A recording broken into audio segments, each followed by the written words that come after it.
Welcome to Thursday's stream. I hope everyone's having an awesome Thursday morning. It is Friday, Junior. Tomorrow's Friday and the weekend is here. Vacation for me is basically around the corner. I'm super excited. Astro, how's it going? From gloomy 11 degrees Celsius, Omicron is wreaking havoc. Yeah, maybe. But the yes, it is true that Omicron is more transmissible, but it seems like it's milder, but it seems like also we should probably require more data, which only leads me to one conclusion. I would highly encourage people to get vaccinated. That's it. Exactly. Get vaccinated fast. Do what you need to do to protect yourself and to protect your family. And encourage others to do the same.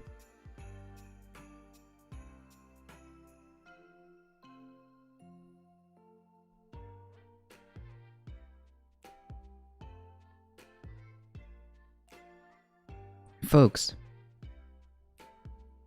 today was a not too much, there wasn't too much variety.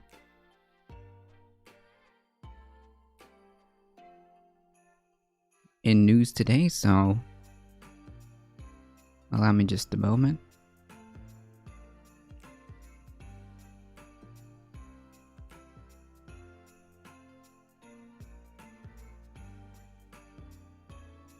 That being said, there are a couple of things that I want to go through.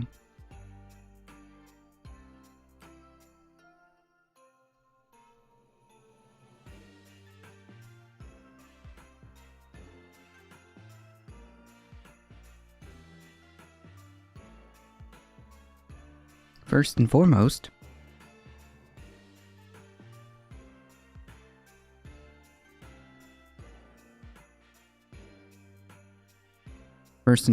I would like to give a thank you to Bela for taking the time to hang out with us last night.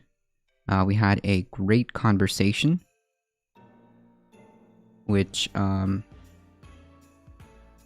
you guys can check out on the VOD, and I'll post it on YouTube because at the time, unfortunately, YouTube decided that it was going to give me a community strike because apparently doing the news in the morning somehow, someway, got me axed for nudity and sexual content. Yes, the news, folks, the news.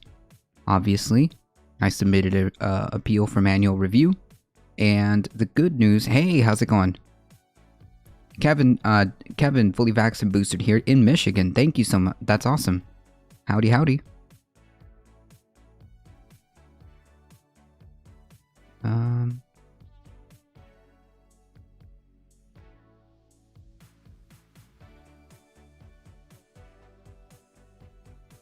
Doing well. How about yourself? I'm hanging in there. The probe is now that so many people are getting ill so quickly that people can't work. The country is closing down. Well, yikes. Yikes. I think that the only logical solution is to try to encourage people to get vaccinated.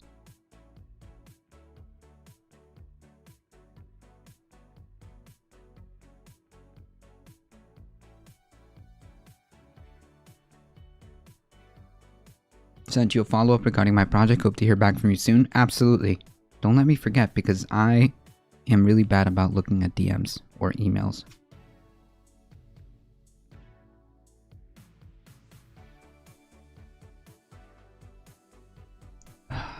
Hold on, folks.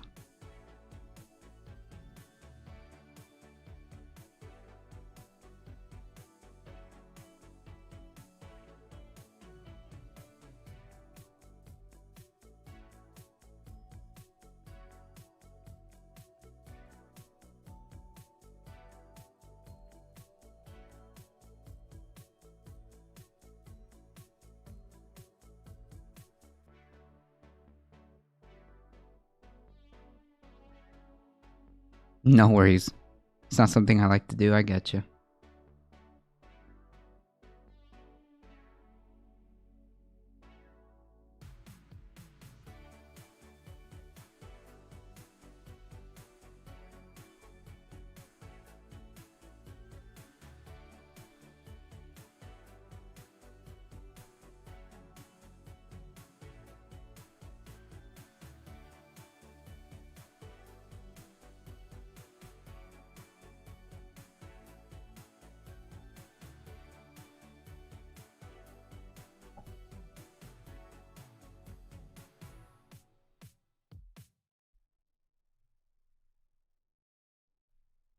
I watched your stream night. Very helpful. Thank you, I appreciate that.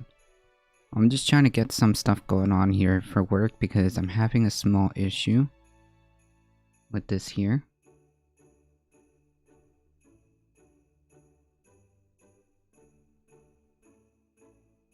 Okay.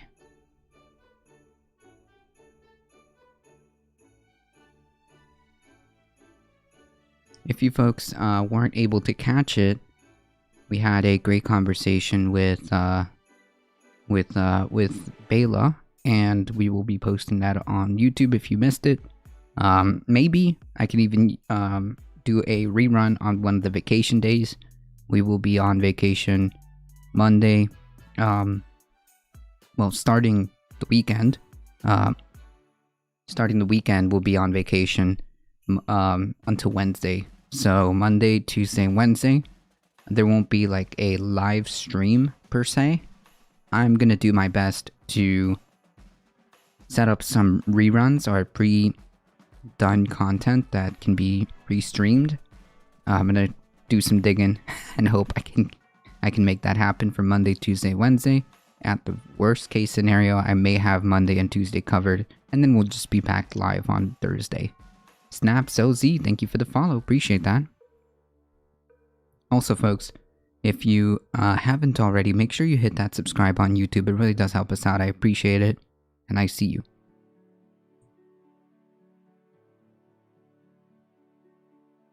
Also, thanks to Bela's wonderful community as well. I saw some of those folks hanging out last night, and very generous too. The Smiedro, thank you so much for the Prime yesterday, and Dakapolion for the support. I appreciate it for tier 1 subscription.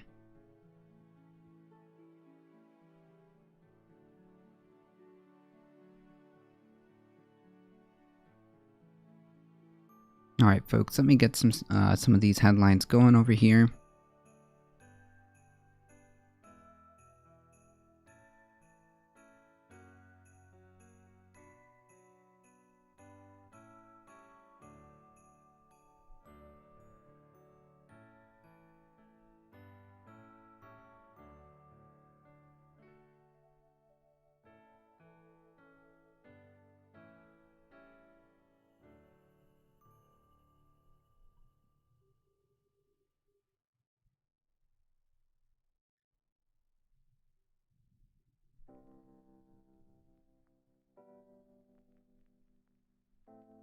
Texas pipeline company charged in California spill. This was the oil spill that we covered not too long ago. The Houston-based company and 2 subsidiaries were indicted on Wednesday for a crude oil spill that fouled Southern California waters and beaches in October, an event prosecutors said was caused in part by failing to properly act when alarms repeatedly alerted workers to a pipeline rupture. I want to know what prompted the inaction there.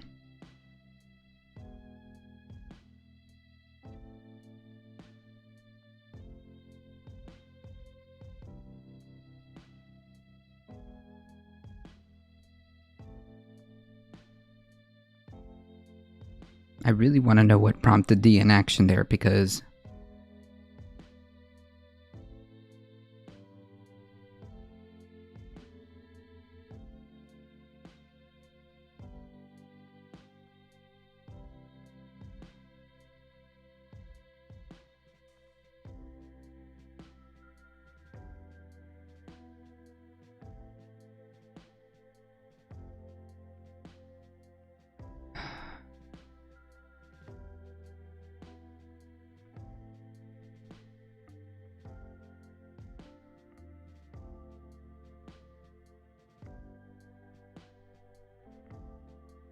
why did it scroll all the way down? Amplify Energy and its companies that operate several oil rigs and a pipeline off Long Beach were charged by a federal grand jury with a single misdemeanor count of illegally discharging oil. Imagine having all of this environmental destruction, and the worst thing that happens is you get charged with one misdemeanor.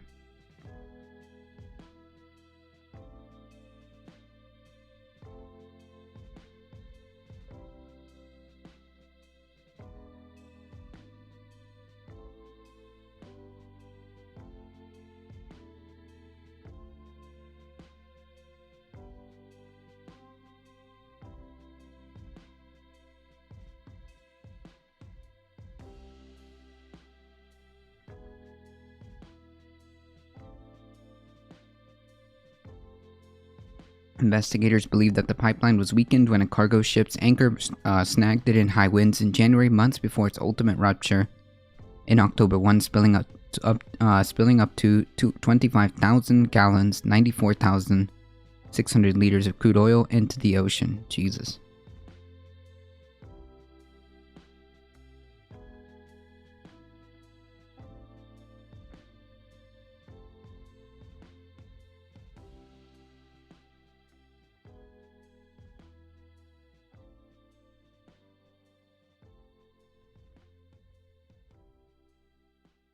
Yeah, I don't get it. See, it just like scrolled down for me.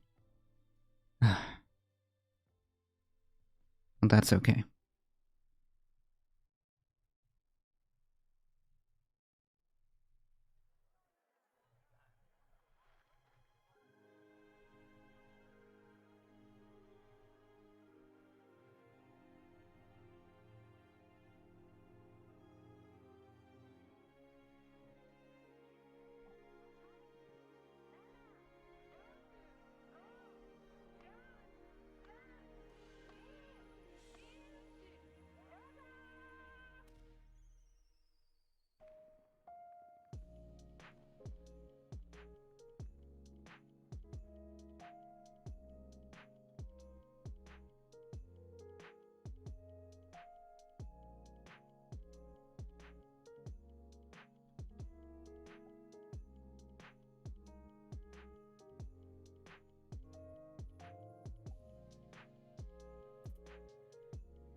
Sorry about that, chat. I'm just trying to make sure we got everything going because my computer's been acting very funky.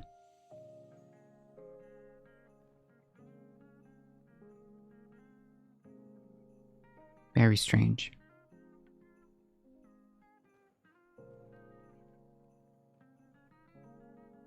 Okay, cool.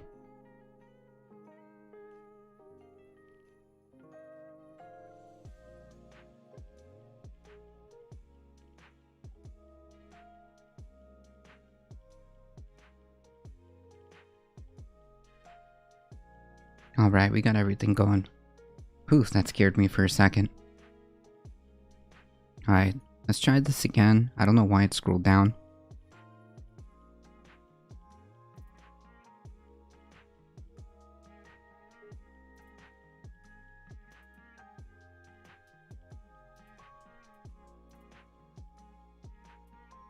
U.S. prosecutors said the companies were negligent 6 ways, failing to respond to 8 leak detection alarm systems over a 13-hour period that should have alerted them to the spill and would have minimized the damage. Instead, the pipeline was shut down after each alarm, then restarted, spewing more oil into the ocean. Wait, what? So did they just think that it was a false alarm, or did they purposely neglect that? Amplify blamed the unnamed shipping company for displacing the pipeline and said workers on and offshore responded to what they believe were false alarms. Gotcha. Yeah, okay. Because the system wasn't functioning properly. Well, why? It was signaling a potential leak at the platform where no leak was occurring. The leak, in fact, was from a section of undersea pipe 4 miles away. Had the crew known there was an actual oil spill in the water, they would have shut the pipeline immediately. The Associated Press first reported last week that Amplify's leak detection system was not fully functional. At the time, the company declined to explain what that meant. Yeah, not only that, wait a minute. How do you not have this, up to snuff, right? How do you not have this very crucial system operational? That seems negligent to me. The AP in October reported on questions surrounding the company's failure to respond to an alarm. Meanwhile, the U.S. Coast Guard said on Wednesday that it was responding to a report of a sheen off the coast of Boca Chica State Beach, but hadn't determined the source and planned to fly over the scene on Thursday morning.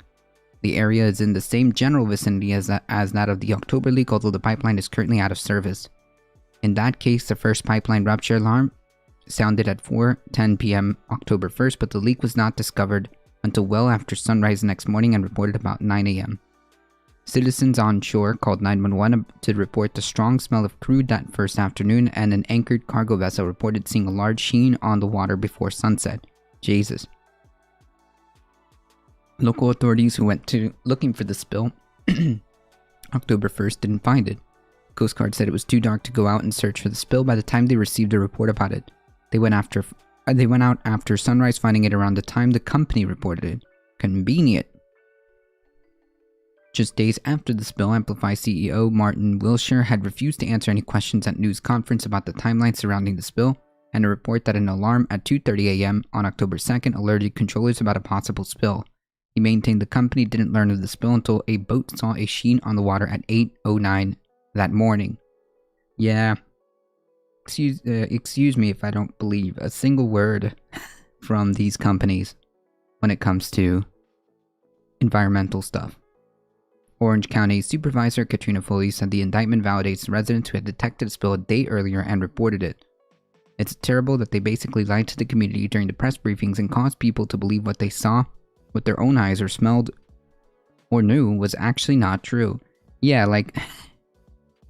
they absolutely knew. I don't know why it keeps scrolling all the way down.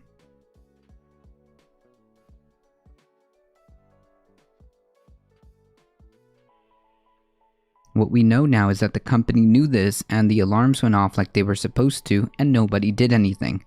Right, so that's why I'm having a hard time believing that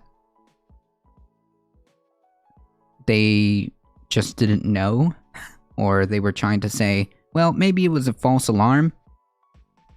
Maybe it was a false alarm because we had a false alarm earlier. I don't know.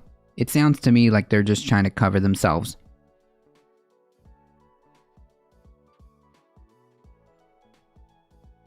Hey, Alio, how's it going? Howdy, howdy.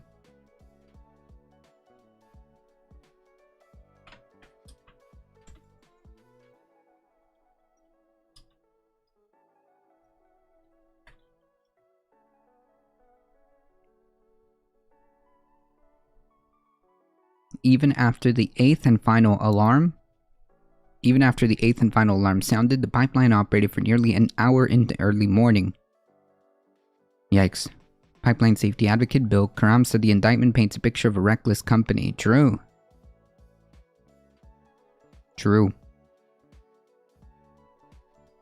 I understand that there are false positives on leak detection systems, but this is our treasured coastline.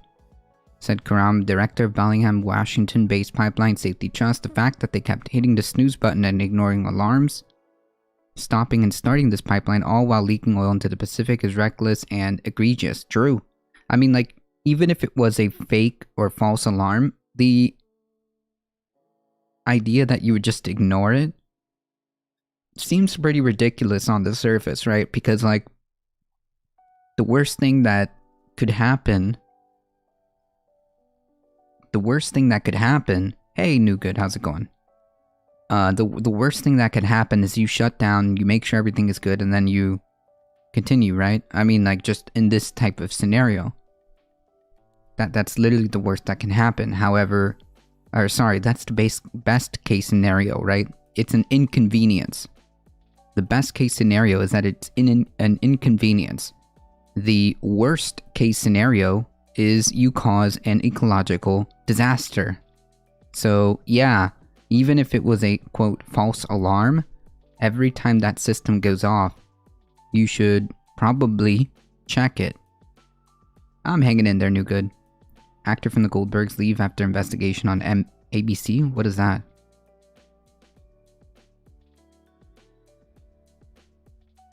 McDonald's ex-CEO is shady? Well, they're all shady.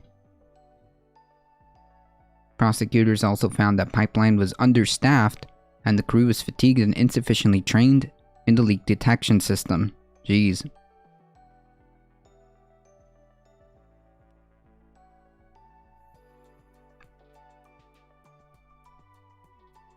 Anything to save a couple bucks, right?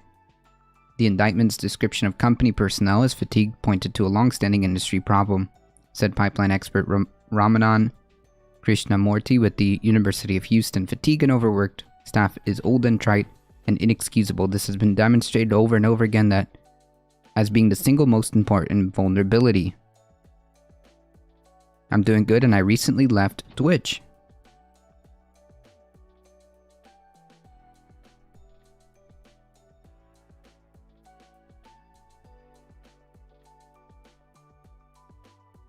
You're just gonna hang on YouTube from now on, New Good? Which is fine. You can communicate between platforms.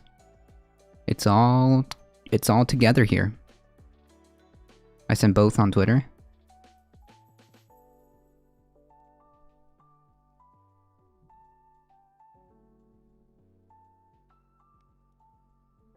Oh, I see.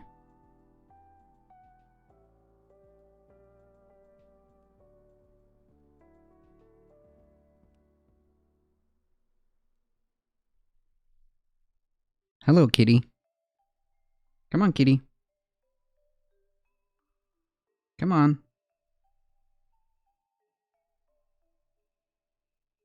Come on, kitty. Come here. Okay. I guess we're gonna have a cat in our lap for the remainder of the stream.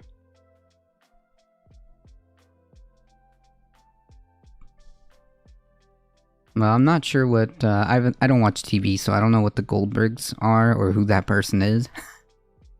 But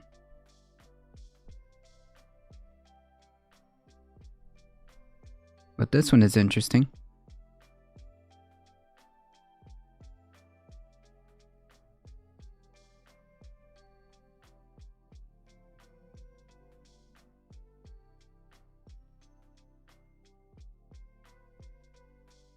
New Good, why did you leave Twitch, by the way?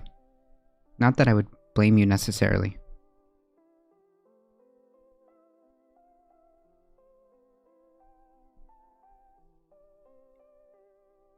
It's not clear why it took so long for the 1.5 inch thick steel line to leak after the apparent anchor incident, or whether another anchor strike or another incident led to the rupture and spill. The spill came ashore at Huntington Beach and forced about a week-long closure of the city's beaches and others along Orange County coast. Fishing in those areas are resumed only recently, after testing confirmed fish did not have unsafe levels of oil toxins. What? There's a safe level? If convicted, the charges carries up to 5 years of probation for the corporation and fines that could total millions of dollars, which to them is really, not much, to be quite frank. Not much. Excuse me, kitty.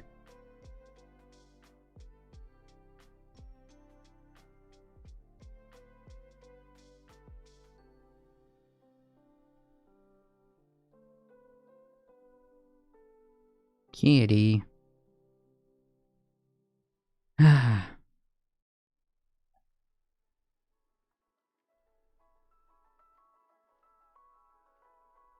Okay, okay. Come. Yeah, just. Alright.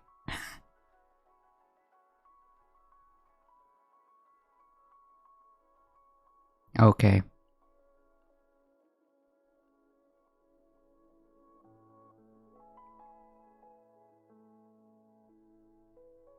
Let's take a look here. McDonald's. Hey, kitty. No.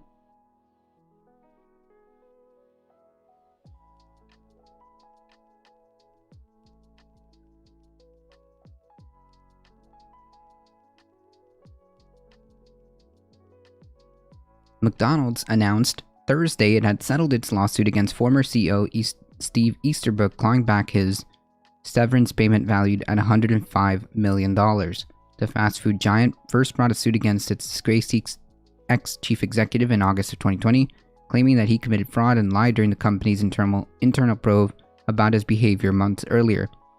As a result of the investigation, the company's board found Easterbrook had a consensual relationship with an employee and fired him in November. Despite their findings, the board still granted him a severance package that included cash and equity. In the lawsuit, McDonald's alleged that new information about Easterbrook's actions came to light in July of 2020, prompting further investigation from the company. A probe allegedly revealed that Easterbrook lied to the company and destroyed information regarding his inappropriate behavior, including 3 alleged additional sexual relationships with employees before his firing. Yikes. Hey, come here.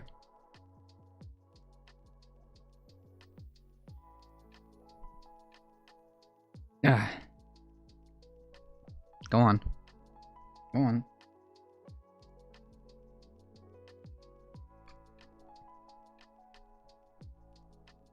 As part of the settlement, Easterbrook has returned the equity and cash awarded in his severance agreement. He also apologized for his conduct. When granted in 2019, Easterbrook's severance was valued at $42 million by Equilar, which tracks executive compensation. Since then, the stock climbed 37% to more than $264 per share. During my tenure as CEO, I failed multiple times to uphold McDonald's values and fulfill certain of my responsibilities as the leader of the company. Okay, buddy. I apologize to my former coworkers, the board, and the company's franchises and suppliers for doing so. When the lawsuit was filed, it brought more light to just Easterbrook's conduct as CEO. It also brought more scrutiny on McDonald's and its board. Corporate governance experts questioned the board's initial investigation into Easterbrook, asking why the probe was completed so quickly and why its servers weren't checked, as is typical for those kind of investigations. Well, I mean, it's not... The simpler Occam's razor thing is, well, maybe they wanted to try to sweep this under the rug, but there was just too much information to be ignored, so they couldn't really do that. Yeah. It's usually how these things go, right?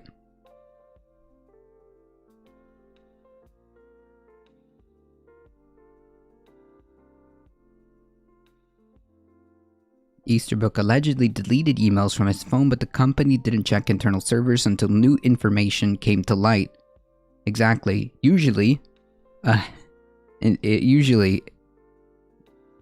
there's gotta be overwhelming information, that a company can't ignore for it to take any action.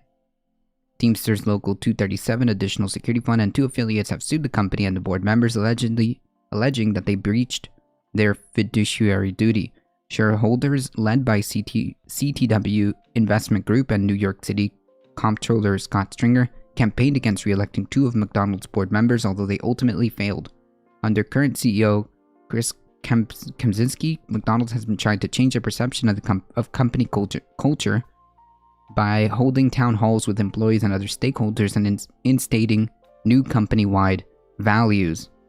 The settlement holds Easterbrook accountable for his clear misconduct, including the way he exploited his positions as CEO. The resolution avoids a protracted court process and allows us to move forward. It also affirms the board's initial judgment to pursue this case. I mean, I guess the reason why they're taking such harsh actions is simply because, well, the alternative would then be governmental regulation. So they're trying to fix it before the government decides that they need to step in, which, to be quite frank, it should regardless.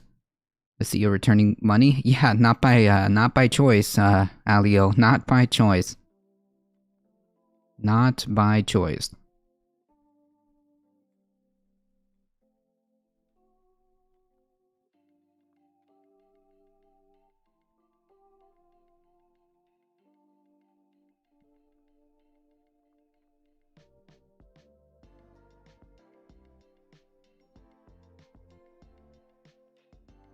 Alright, folks.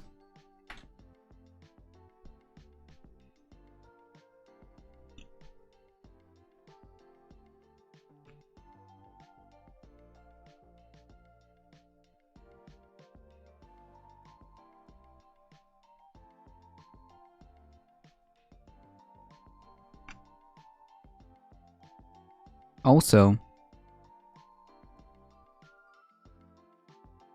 in other news,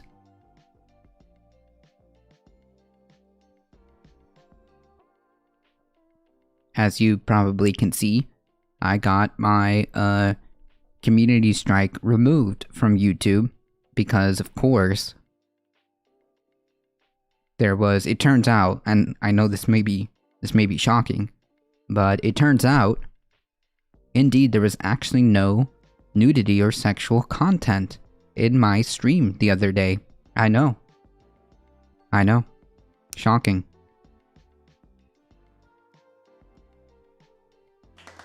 Community guidelines was removed, and now I can stream again on the YouTubes.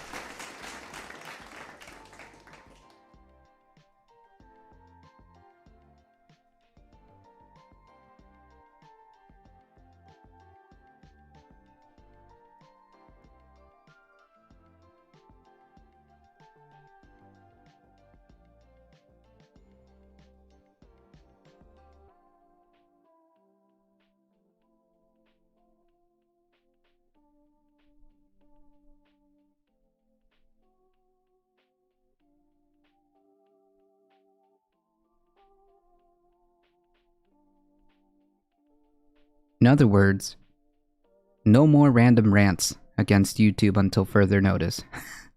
I mean, that was pretty ridiculous, to be quite frank. Like, how is it that my content was flagged or put on a community strike for nudity or sexual content? I mean, that just doesn't make any sense. That's not like... It just didn't make any sense. The only thing that I can think of is, well, it may have been a failure on the automod system, or, well, there are people going around reporting channels, mass reporting channels. That's the only thing that I can think of. Shifting gears. Student loan payments.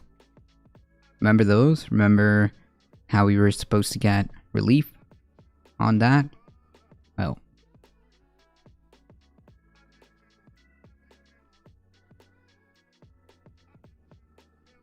is there any action against the initiator of the strike? I think that if you can identify, like, the person who's doing strikes, frivolous strikes, I think you can take any action against them if you know who it is, and if they repeatedly abuse the community, like, strike thing, if they abuse the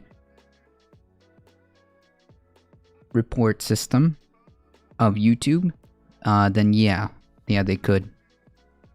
There could be action taken against them. But, since we don't know, I mean, I couldn't tell you. I couldn't tell you.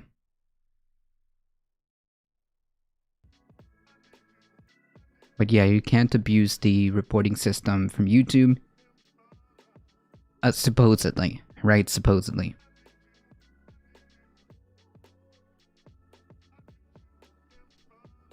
For nearly 2 years, most student loan borrowers have been spared the obligation of making payments on their balances. The interest rate has also been frozen, and for millions in default, the collections calls have stopped. That officially ends in February. That is, what, 2 months from now?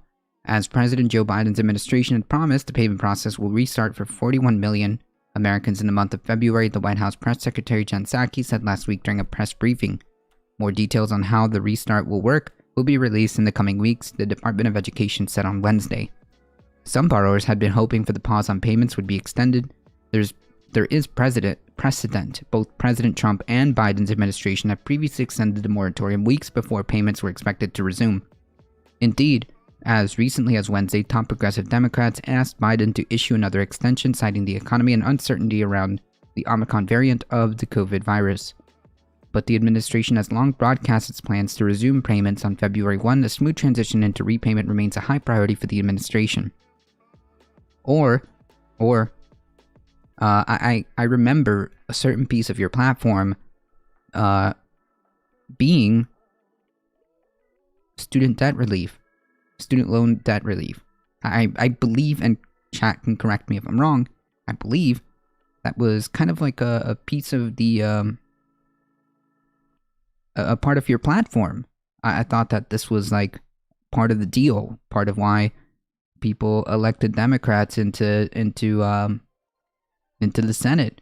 Part of the reason, a small piece of the reason why Joe Biden is in office at this time.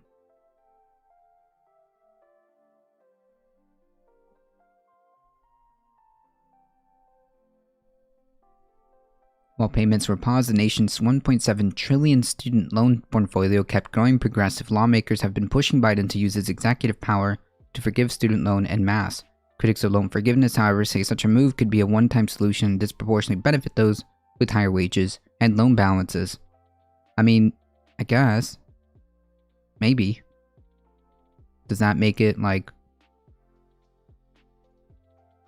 useless to try to, like, alleviate some of the situation for those that may need it? Hey, Kinetic Pause, how's it going? Biden, it's for partial loan forgiveness, but it has been legislative. But it has to be legislatively and not through the education department. Well, that may be true. Then wouldn't Biden's job then at this point, because, I mean, presumably, these Democrats, well, both in the House and the Senate, were elected based on this platform, right? I don't get it. Like, Biden's job would then be, if that's the way he wants to do it, would then be put constant pressure on the Senate and the House to try to get some of that done. Hey, Thandera, how's it going? I can't stop thinking about the defense budget. Whenever we need something, they just spend so much on the military. True. If we would have diverted all of those billions of dollars into stuff that we actually need here, that would be much better in my opinion. But, you know.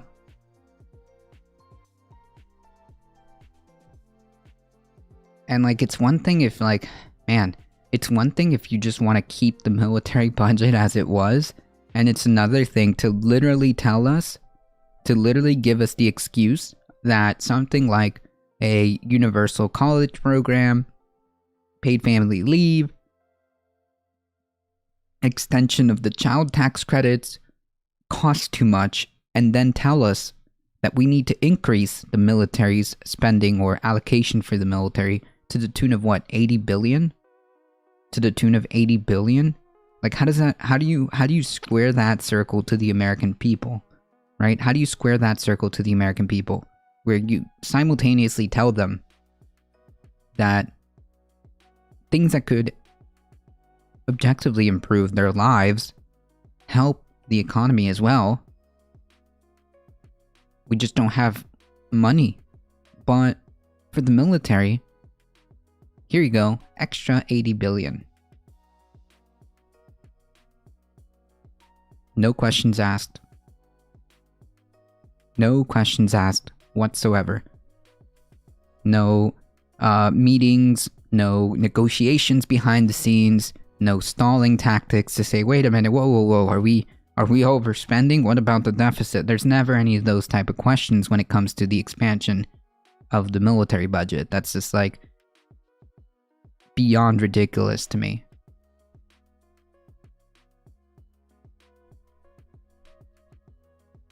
When do student loan payments resume? What if I can't afford them? The answer will vary from borrower to borrower, but many payments will resume in February. The Education Department said borrowers will receive some form of notice at least 21 days before their first payment is due.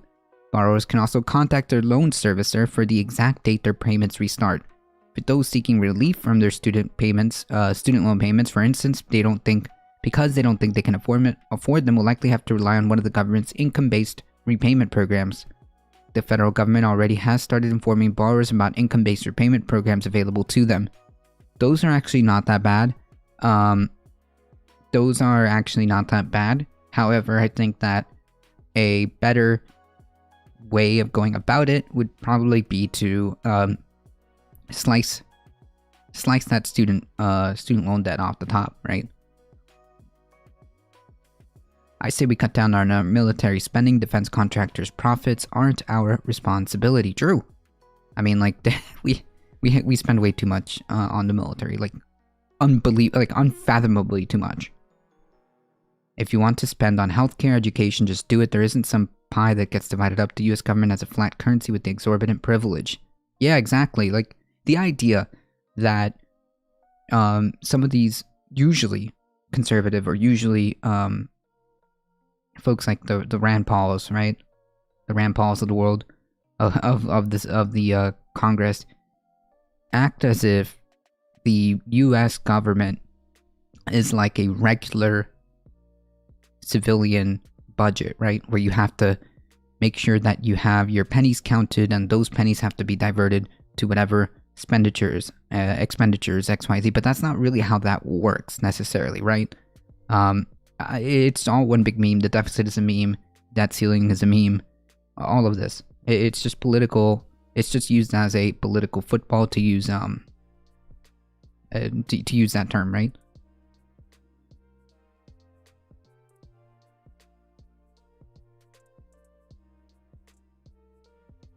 Besides, like, it would be way more efficient, or you would get more return on investment if you pour resources into things that are actually necessary and important.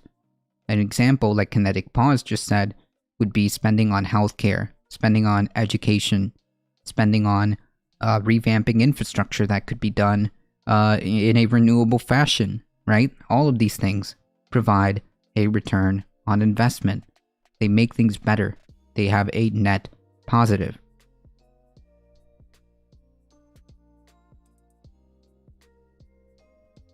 In a statement Wednesday, the Education Department also said that it had been working with servicers to ensure that they're ready to help borrowers when payments restart. During the pandemic pause on payments, the federal government had also set an interest rate at 0% on student loans, leading some borrowers to pay down their loans aggressively. But the standard rate is set to resume in February as well. Rates will vary loan by loan, but that information should be available on loan servicers' websites or on the Department of Education's financial aid website. As payments restart, roughly 1 in 3 borrowers will have a new loan servicer. The Education Department has already started emailing affected borrowers, but people should be sure they're checking their emails or physical mail for updates. A move to a new loan servicer may also mean that the borrowers who had automatic payments enabled may need to update their bank information. Yeah, all of this is important as well, so be aware of this too. You don't want to get caught, with any type of fees or anything like that, because you didn't update your new payment information and the payments weren't done. A move to a new servicer may also mean that borrowers... Oh, yes. The Biden administration is expected to release more information about repayment steps in the coming weeks, but it is unlikely to include new information about widespread loan forgiveness. Biden said he has been in favor of erasing up to $10,000 in loans per borrower, though some progressive lawmakers want that figure at $50,000 instead. Right, again, this was part of your platform. Student debt relief was part of your platform. That's why people got out there. So, I mean, it doesn't even look like you're interested in even attempting to at least feign the effort. Jesus Christ. At least feign the effort of attempting to get it done. Either way, details about widespread forgiveness remain sparse with deep disagreements among Democrats. Well, hold on. If you mean deep disagreements among Democrats, meaning like there's like one or two people who are consistently being roadblocks, I guess. But they have like names and there's like a couple of them. Concrete action seems far off. Psaki shifted blame to Congress Tuesday about when the president's initial plan to forgive debt. If Congress sends him a bill, he'll be happy to sign it. They haven't sent him a bill on that yet. Okay. Yes, that's true. Fine. Fair. However, that's part of the platform that got Democrats elected across the board. That's one of the pieces of the platform that got them elected across the board, including Joe Biden. So, like, my dude, I understand that if you want to do this through the legislative process, it's not technically on you, though that's to be determined. But shouldn't you be out there, or shouldn't you be negotiating with members of Congress and saying, hey, you need to get this done. Hey, you need to get this done. When can you get this done by? How are you going to make this happen? Like, I don't see these conversations happening, though. Like, there's not even a effort being feigned here, right? At least, like, act like you're trying to get it done. Instead, Jen Psaki just circled it back to Congress. Instead, the Biden administration has expanded the government's sometimes rigid relief programs for struggling borrowers. For example, the federal government expanded debt relief for those who were defrauded by their colleges or are permanently disabled. And most recently, it loosened some of the requirements around public service loan forgiveness, which is fine. I mean, it's not bad. It did objectively impact real people. And sure, there's a lot of people that were able to get relief. That is true. That being said, I suspect that there's more actions that you can do to make people believe, to give the perception that you're actually trying to do something for the American people. Jesus Christ.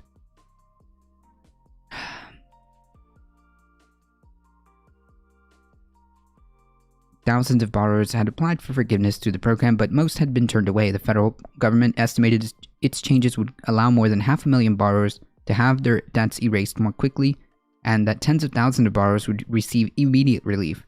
Yeah, like I said, objectively this does impact people, but like, come on.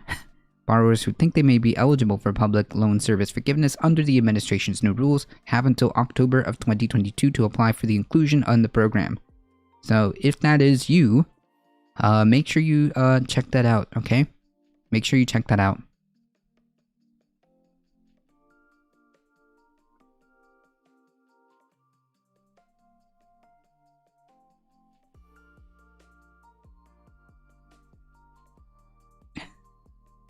Oh, you okay, kitty?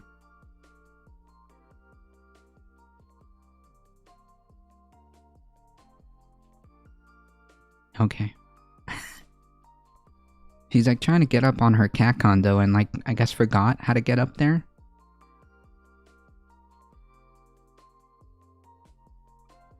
Okie dokie.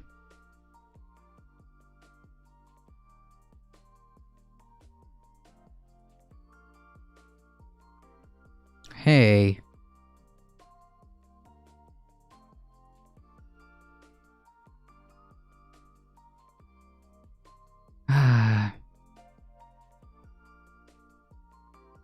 There we go.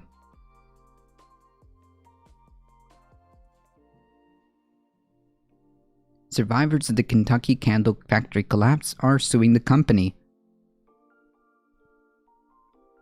3 employees at the candle factory in Kentucky that was destroyed by the tornadoes in this past weekend will be suing the company. That's great. That's awesome. They should, yeah, absolutely. How's it going, Agnostic Sister?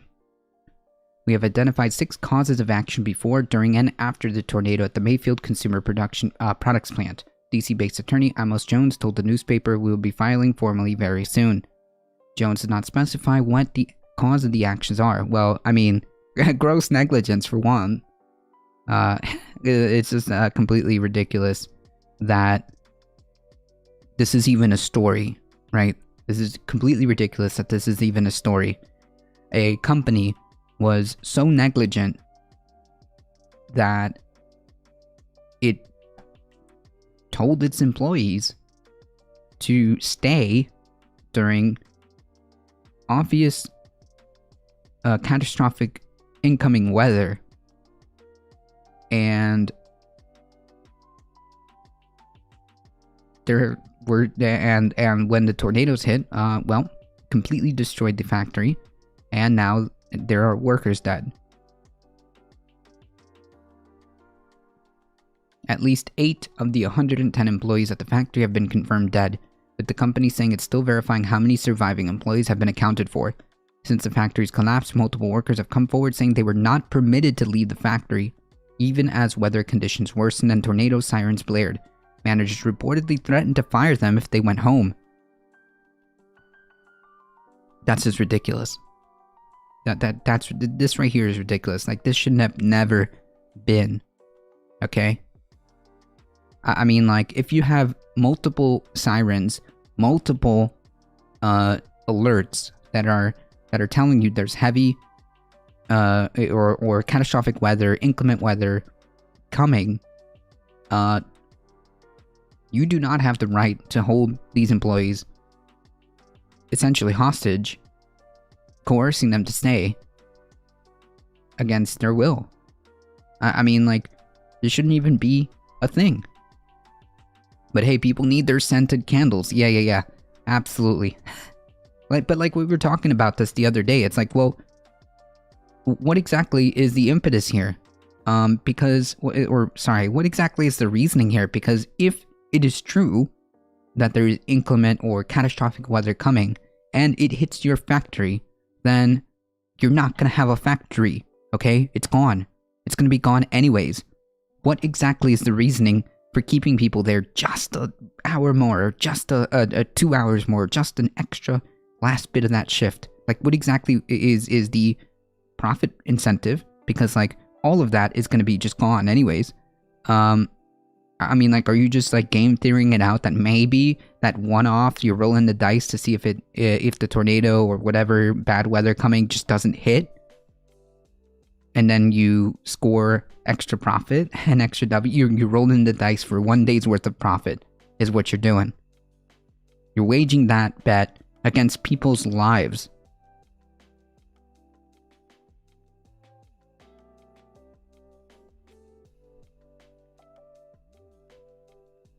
People had questioned if they could leave or go home. The factory employee Michaela Emery told NBC News. Another employee at the factory, Haley Condor, said employees were initially not permitted to leave after the first siren due to safety concerns, and they instead congregated into bathrooms and hallways. After the threat had appeared to clear, employees were then sent back to work. According to Condor, Mayfield Consumer Products spokesperson Bob Ferguson has denied these claims.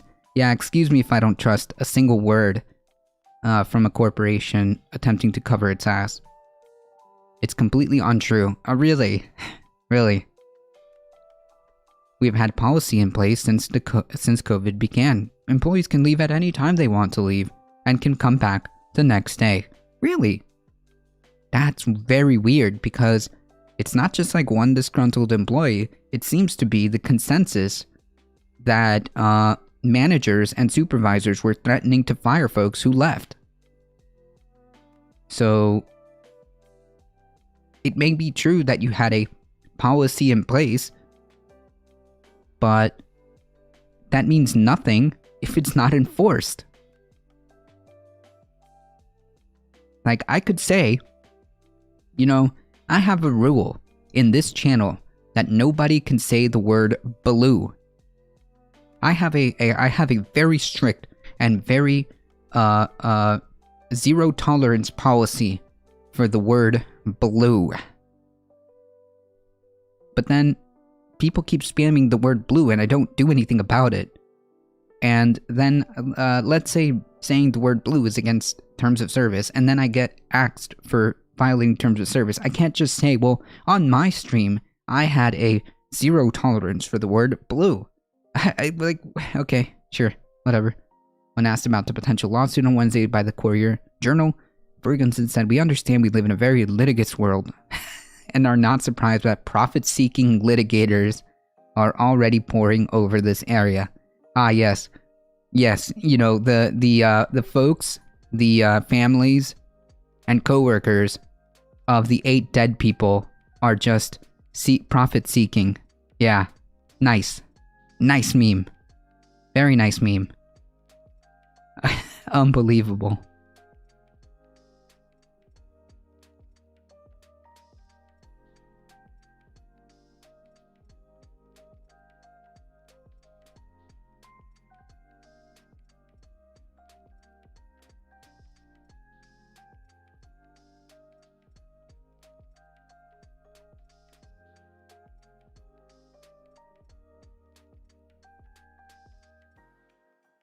Seriously? Yeah, seriously.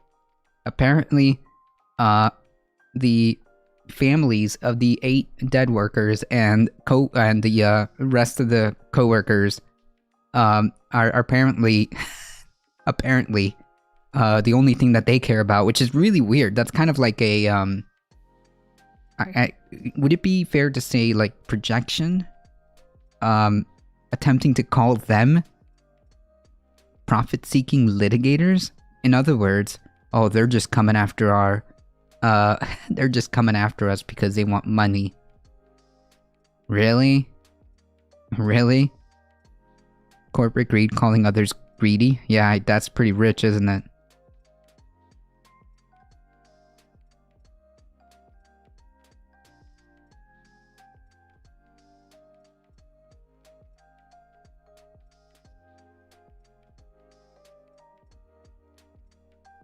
That's pretty rich. That's pretty rich. Maybe it's actually you who are in the wrong here, considering the fact that there's enough to suggest that allegedly maybe that's on you, dude.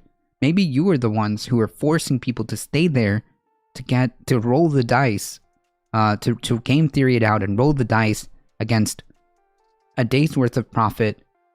Maybe you're the profit-seeking people. You're rolling the dice against a day's worth of profit and potential loss of life. And lo and behold, you lost that dice roll, okay? You lost that dice roll, and 8 people are dead. And quite frankly, I hope you get sued out of existence.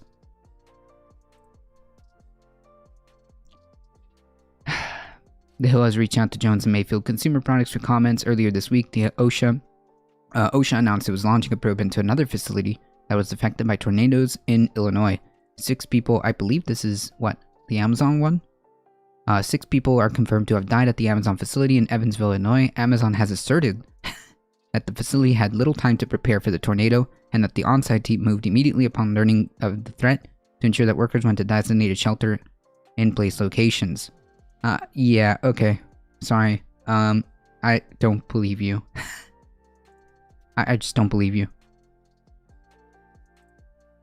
But, whatever. I'm sure that OSHA will investigate this, hopefully. And consequences are dealt accordingly. It doesn't pass the sniff test. Yeah, like, I'm sorry, but, like, I just don't believe companies. I'm sorry. I just don't believe corporations like this. These are the same corporations that are also telling us that, well, our products technically don't technically don't destroy the environment, and, like, the reality is quite the opposite. And, yeah, sorry, don't trust them. I don't trust them. I don't trust them. I don't trust what ExxonMobil has to say when it comes to the environment. I don't trust what a natural gas company says about the environment. I don't trust what Amazon has to say about labor protections and warehouse safety when they've repeatedly been known to ignore safety concerns from workers, not just here in this scenario, but I mean like just generally. A lot of safety concerns have been, quite frankly, ignored by Amazon in multiple warehouses. So it's not like this isn't out of the realm of possibility that Amazon is just straight up lying about the actual legitimate safety of their facilities. There was more storms last night, and a wildfire in the same time had made everything smoky and dusty. Jesus. Yikes. Yikes.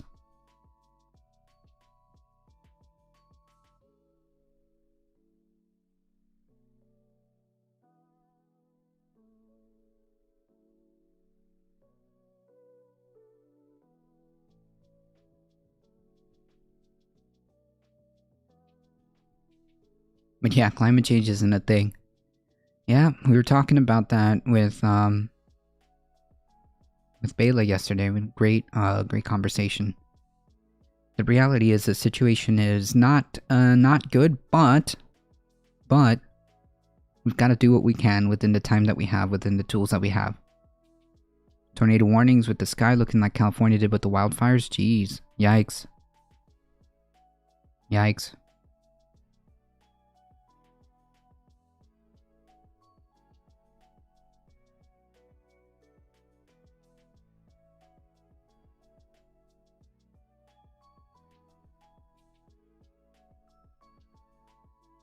TLDR, that candle factory producer warehouse thing should be sued out of existence, period, in my opinion.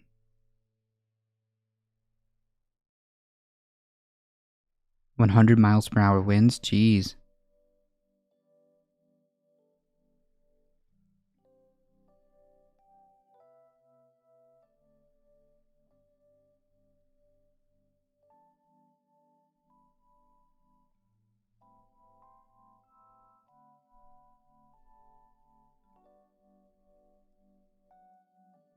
Shifting gears to South Florida, a Surfside condo collapse grand jury reports calls for immediate reforms.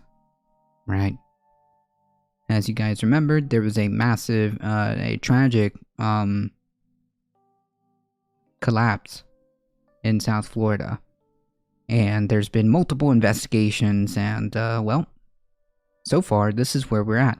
A Miami-Dade grand jury on Wednesday released a series of recommendations for condo safety throughout Florida after a deep examination of the deadly collapse in Surfside earlier this year. The report comes nearly 6 months after the 12-story Champlain Towers South crumbled, killing 98 people. While the 43-page document avoids conclusions about what caused the specific disaster, it states that the urgent need for sweeping reforms to prevent future tragedies. After listening to numerous building construction experts, evaluation panels, and involved individuals, the grand jury came to a strong conclusion: save lives, not money. Not just money. True. True. State Attorney Catherine Fernandez-Rundle said in a statement, "I hope this report provides an effective pathway to do that. Among the serious lessons learned, the report offers the Florida Condominium Act desperately needs serious revision. A 40-year recertification requirement should be reduced to 10 to 15 years. True. Condo boards across the state must be more involved and accountable for protecting lives and preserving structures. True. That is also true. Florida Department of Business and Regulation, which supervises condo associations, need to be restructured so it can more adequately oversee condominium governance. True. In the case of the tragedy at the Champlain Towers, the 40-year-old building was undergoing recertification at the time of the collapse. The grand jury concluded that over the lifespan of the building, steps could have and should have been taken in a timely manner to ensure the structural integrity of the building. The deaths of 98 people are too high a price to pay to learn those lessons. True. True. Like, one thing that you really don't mess with, and one thing that needs to be incredibly strict when it comes to government regulations is construction. Like, regulations around building and construction need to be absolutely strict, and on top of that, there must be a mechanism to have heavy enforcement so that things like this are less likely to happen.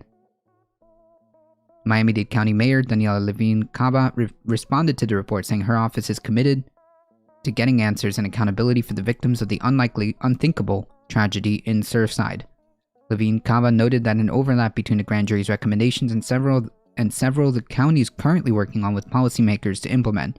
One of them is the recertification timeline, including financial support for condos associations to make repairs. However, on the issue of recertification, the mayor's proposal recommends moving to a 30-year process, which is up to 3 times as long as that is recommended in the grand jury report. I mean, like, bro, are you serious right now? You're really trying to haggle? You're really trying to haggle something so crucial, a recertification process that may or may not prevent, more likely than not will prevent things like this in the future. You're trying to really haggle on that after a grand jury deliberated, looked at, and spoke with multiple experts. You're really gonna supersede that? Jesus Christ. Cava Levine added, "We are committed to working closely hand in hand with the state attorney to pave a path forward from this tragedy that ensures a disaster like this one never happens again in our community." Yeah, great, awesome, except the grand jury's investigation gives you outlines based on multiple accounts of experts. I don't get it. Like, what's the deal? Jesus. About 3.5 million people live in condos across Florida, according to the state attorney's office. However, the only region that has begun to overhaul oversight regulations is South Florida. The report raises red flags about the dangers of building in Florida's marine environment, noting the impact of salt air on concrete. Investigators uncovered evidence of extensive corrosion and overcrowded concrete reinforcement after the Surfside collapse. If we do not build safely, if we do not immediately institute suggested improvements to the policies and procedures, we predict that the Champlain Tower-style condominium building will not be the last partial building collapse in our community. The report added, "All Floridians everywhere in the state deserve to know what their condominium homes are and will remain safe." Right. So, like, I don't know why the mayor is attempting to then say, like, well, I don't know, maybe recertification processes should take 30 years. Nah, nope. Sorry. One thing you don't mess with is building and construction regulations. Sorry. That's just my opinion. Especially, like, South Florida's notorious for attempting to avoid inspections, paying off inspectors, attempting to bypass important regulations, all for the sake of saving a couple of bucks. Yeah, no, not okay. We need to have a very strict and, on top of that, enforceable building codes. Like, full stop.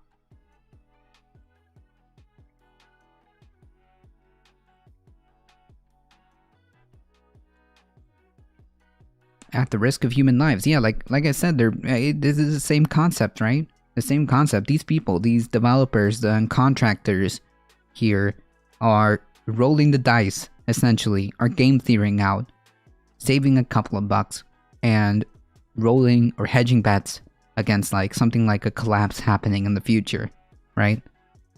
I mean, this is wild. This is wild.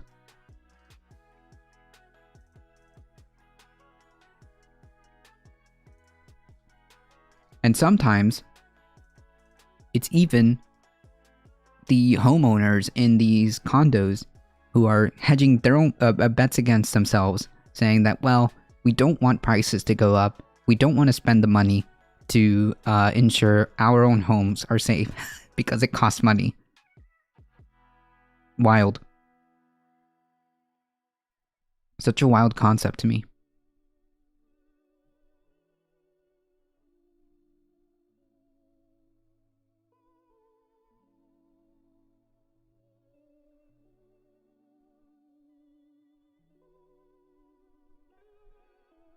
I mean, like, at the end of this investigation, which is coming to an end, from what I understand, the grand jury has reviewed quite the extensive amount of evidence and resulted in a 43-page document to say we need to implement these recommendations yesterday.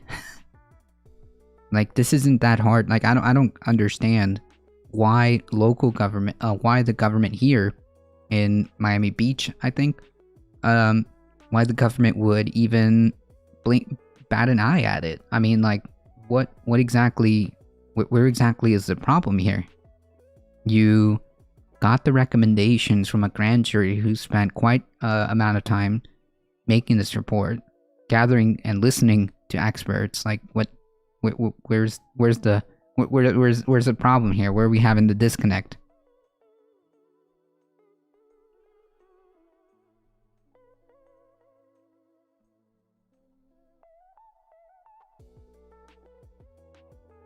Unbelievable. And mind you, the sad thing about this whole thing is this is only even being looked at because a tragedy happened where 98 people died.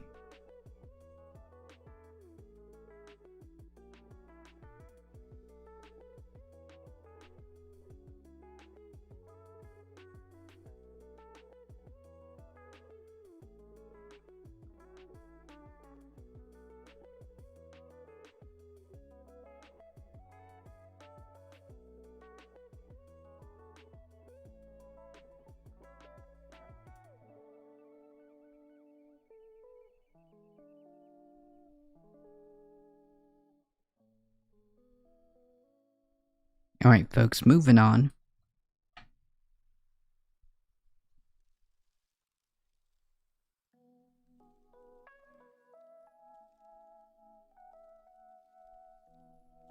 I see here what you were talking about, Dandara.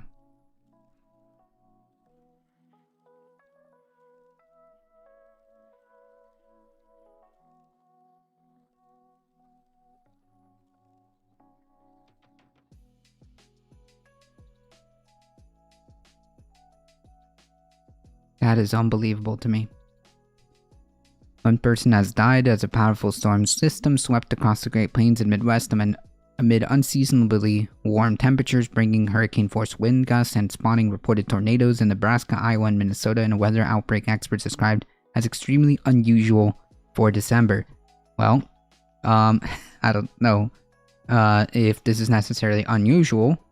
I would argue that this is probably the new norm, right? This is like all of these things are continuously put forth as unprecedented, unusual, adverse weather events. Well, no, are they, or are we just coming, or are we going to come to the realization that this is probably the new normal, right? I mean,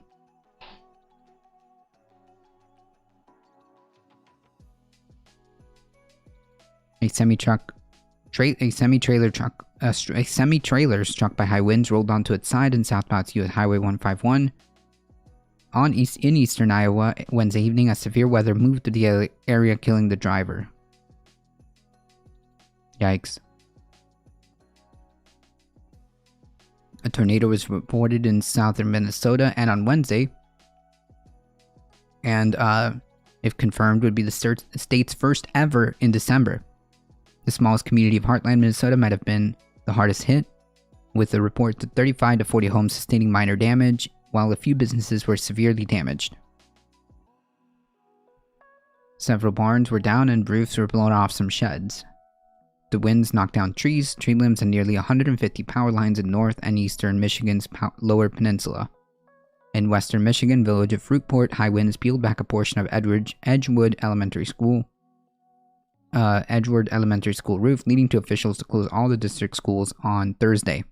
There's more than 20 tornado reports in Wednesday in the Plains State, scattered through eastern Nebraska and Iowa. Jesus Christ.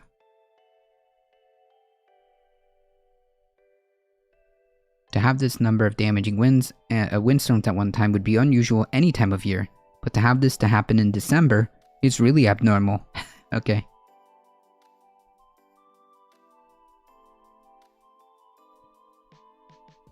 Maybe, but I don't know.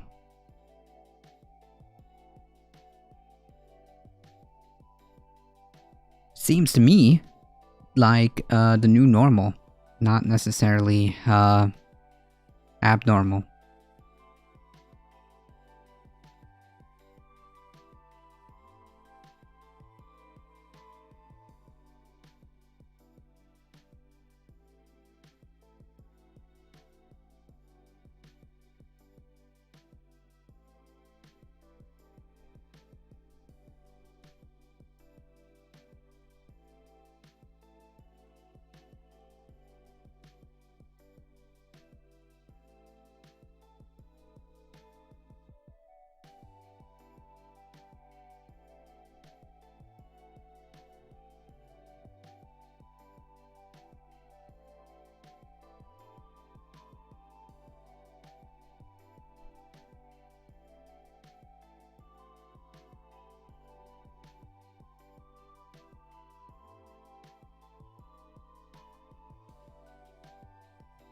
Oh, we got some juicy updates from the January 6th investigation.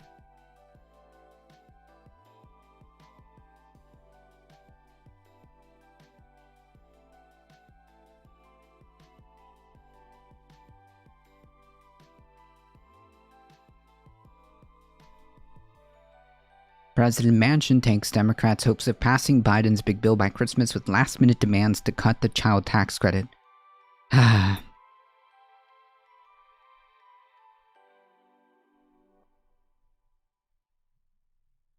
Nice meme.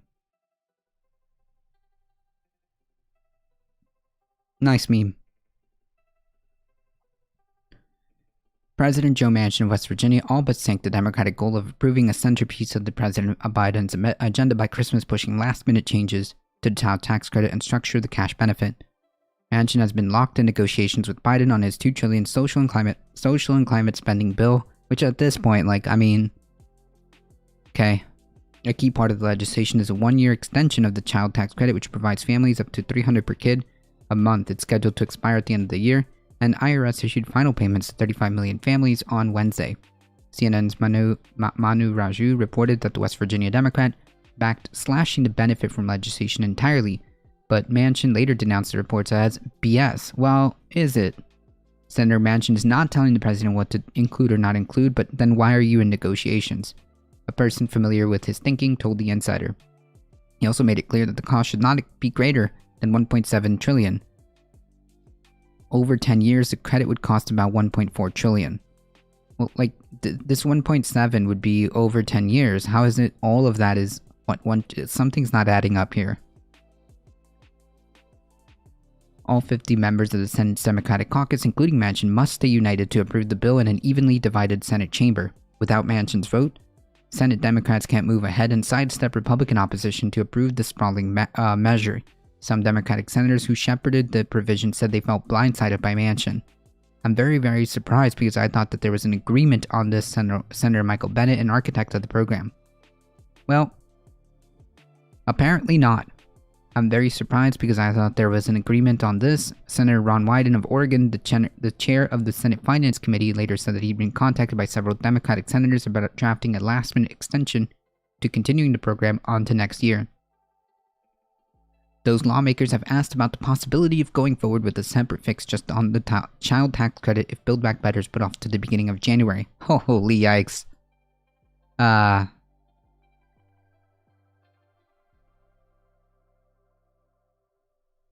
A person familiar with his thinking, what the fuck does that even mean? Yeah, I don't know. Maybe it's like somebody who worked with him in the past and has experience working with him. I don't know. This is why the Republicans were freaking out about whose phone and email records would be tapped. They self-report. Oh yeah, 100%. The child tax credit is costed for 1 year. Currently, Manchin wants it costed for 10 years. But wouldn't it already be? Because isn't a Build Back Better, the cost of it is over 10 years anyways? I don't get it. I think these are just stall tactics. And I think that if President Joe Manchin just doesn't want to do any of this, then just say so. Then just say so. Then just say so. If you don't want to see this done, and you don't want to work on this, then just say so and move on. Gromsterino, raiding with a party of 41. Howdy, howdy, everybody.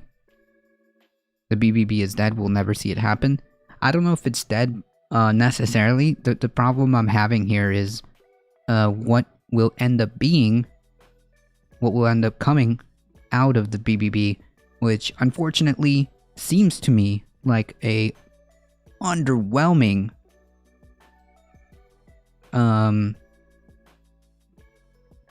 an underwhelming bill. If the BBB is approved, the CTC funding would end around the midterm.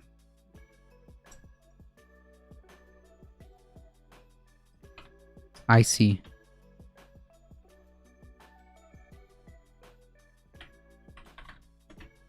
Folks, if you haven't already, hey Kenzai, if you haven't already, Sebsdeb, oh my goodness, hold on, there's a lot of people, a lot of wonderful folks here. Sebs.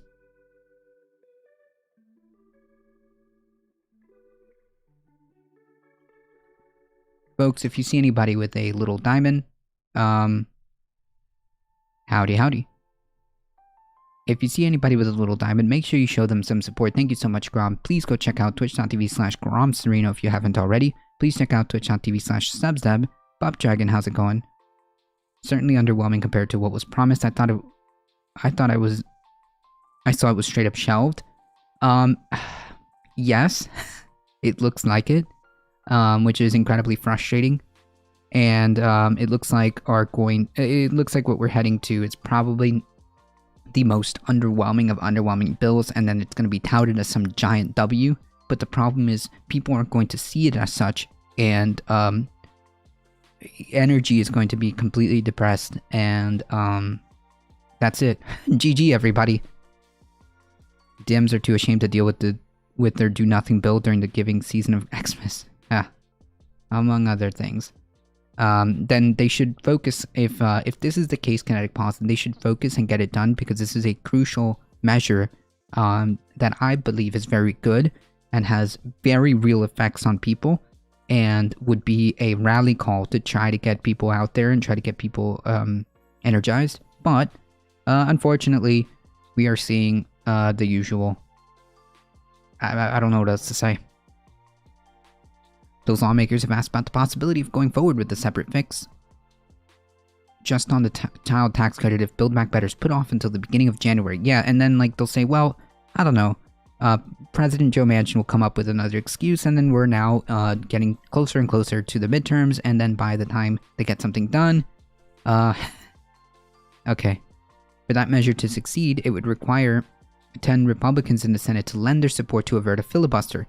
Right, which is absolutely asinine to me that the Democratic Party would even think about this, going this route, because like, yes, you can make these things a separate issue, but the problem being is that the Republican Party is not going to help you. They're not there to help you. They're not going to work with you. It is infinitesimally rare. You would probably have a better chance of winning the lotto than getting 10 Republicans to help you with the child tax credit.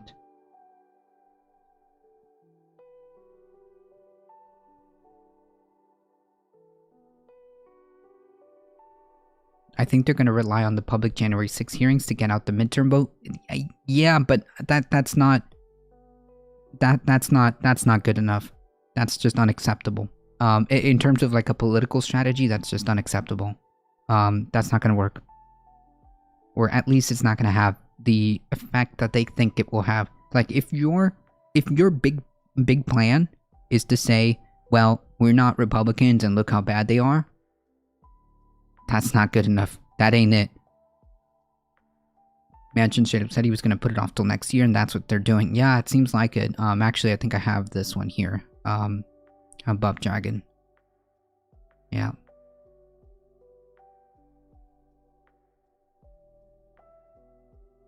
Yeah, that's a hell of a dice roll, which I think isn't they're not gonna win that dice roll. They're not gonna win that dice roll. If your big strategy, your to use a a term here. If your galaxy-brained strategy is to rely on the January 6 hearings to get people motivated out for the midterm and attempt to say, well, look at these people. That's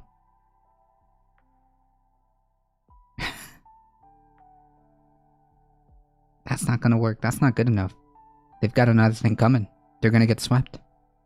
The SALT deduction is just a giveaway to wealthy donors. If they scrap that, there would be more room for the CTC. Yeah, I guess. And they could also say, hey, maybe, hear me out. We shouldn't be spending and giving additional funds to the military. Maybe. Leader of the free world, everybody. A senator from West Virginia.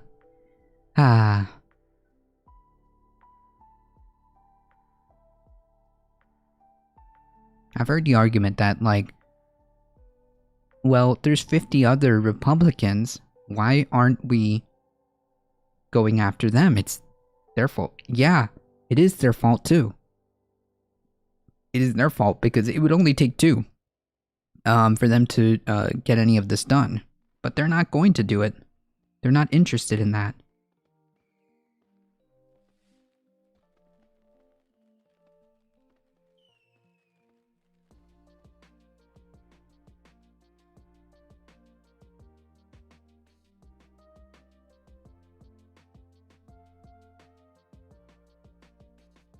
They're not interested. The only reason I'm being harsher on the, well, being more critical on the Democratic Party is because they're the ones who have the ability to do something. I mean, I already, it's like the Republicans are culpable by default.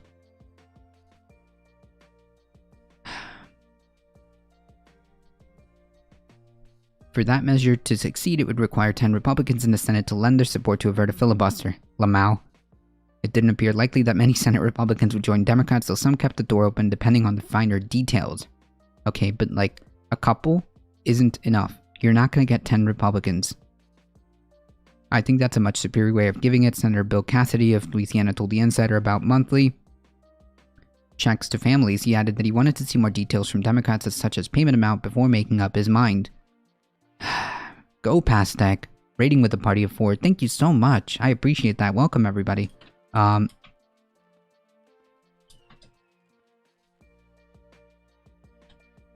Thank you so much. Welcome, everybody. Folks, just to take a second here. Thank you so much for the raid, Go Pastek. I appreciate it. Just to take a second here. Folks, if you guys don't know who we are A Difficult Truth. We do news and politics Monday through Thursday, 9 a.m. Eastern Time. Join us on Saturdays at noon Eastern Time for Saturday Catterdays. Kitty Cats guaranteed. Though, this Saturday we'll be on vacation. However, we'll be on vacation Saturday, Monday, Tuesday, Wednesday, but there may be prepared content, prepared reruns that are fitting. Folks, also, don't forget to hit the follow button on your way here. You get 5 free emotes. How cool is that? You get 5 free emotes, one of them being Vaquita the cat. So, yeah. Follow. You get 5 free emotes.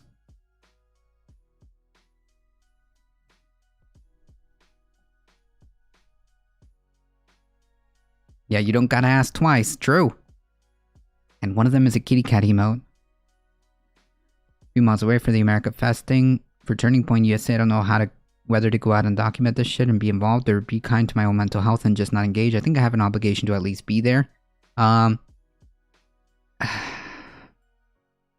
think you have an obligation to your mental health first.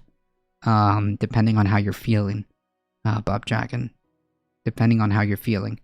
And if that is, it is odd to me,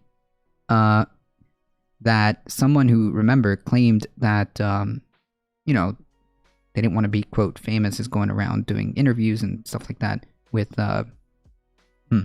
very far-right personalities, going to America First, Turning Point USA events, but, they didn't want to be famous. Huh. Interesting. Very interesting.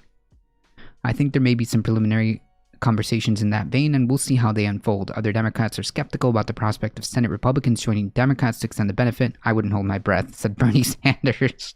Bernie Sanders with the cold splash, cold water, the splash of cold water of reality.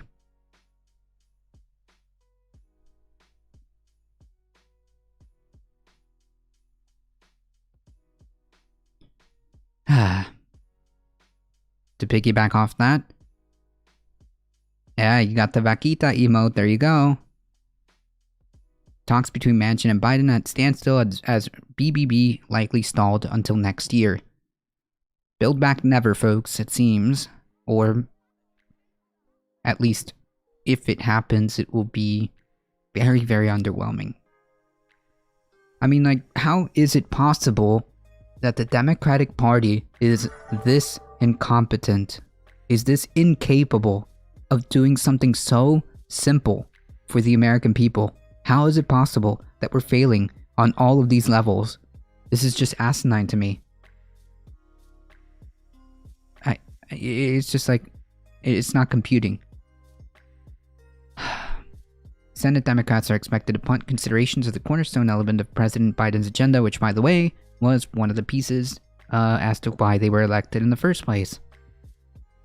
Into next year, after private conversations between Biden and the key Democratic holdout, President Joe Manchin, made clear the bill would not have the votes to pass this month. Critical talks between Biden and President Joe Manchin, the Senate's most important swing vote apparently,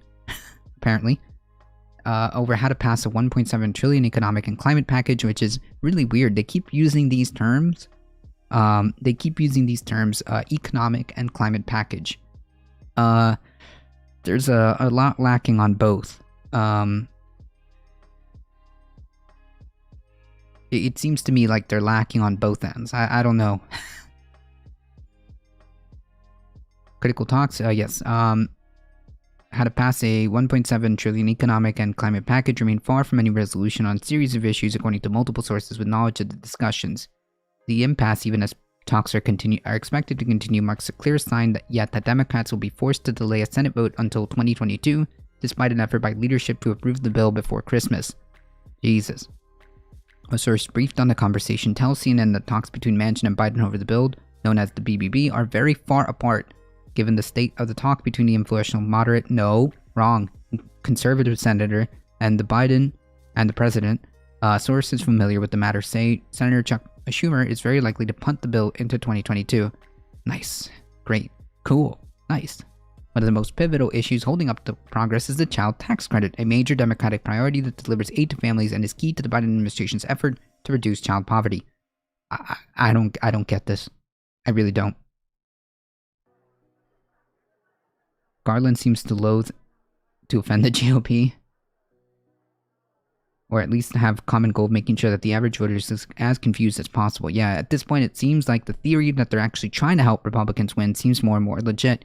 Yeah, I don't know if they're like trying to help Republicans win. It seems to me like the simplest explanation is just gross incompetence and incapable of getting their collective ish together.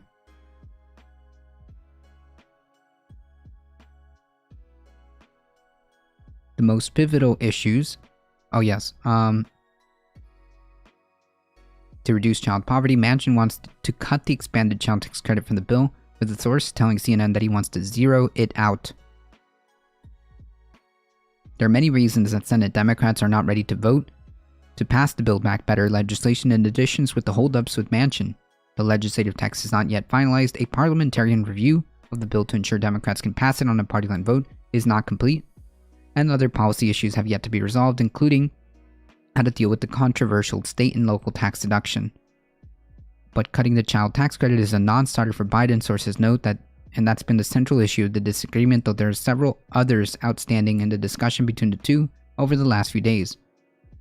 On Wednesday evening, Manchin provided his most detailed rationale yet as to why he's still at odds with Biden over the BBB, telling CNN that his demands is that the bill must not exceed $1.75 trillion. Bro.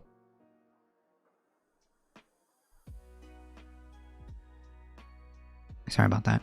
Bro, You already got concessions, okay? You already got concessions. This bill was supposed to be 6 trillion. Then we worked it down to 3.5. That was the compromise.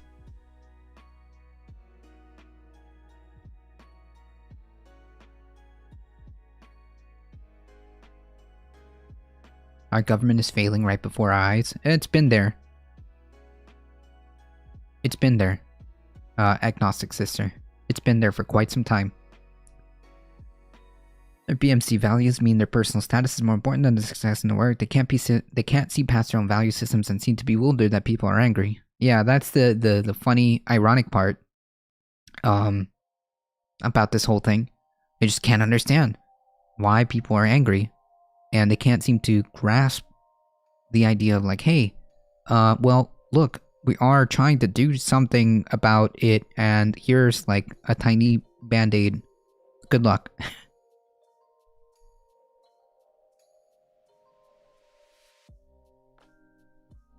The West Virginia Democrat said that he's objecting to a 1-year extension of the child tax credit because he believes it hides its true cost of a program that will likely be extended year after year. Okay, and I'll be RB, gotta run, get some food. Thank you so much for stopping by, appreciate that. Oh, okay, and? So you budget, if it's such a popular program, and it gets you elected, because it is a popular program, that people see actual results, actual palpable money in their pocket, then yeah, you find the funding to continue to extend it. Yeah. Yeah, I don't see a problem with this. He said if Democrats want to extend it, there should be a 10-year extension in order to be transparent to the public. What? That's not good enough. Manchin's concerned about leaving the child tax credit in the BBB, Build Back Better bill, have to do with how it impacts overall cost of the legislation, according to a source familiar with the matter.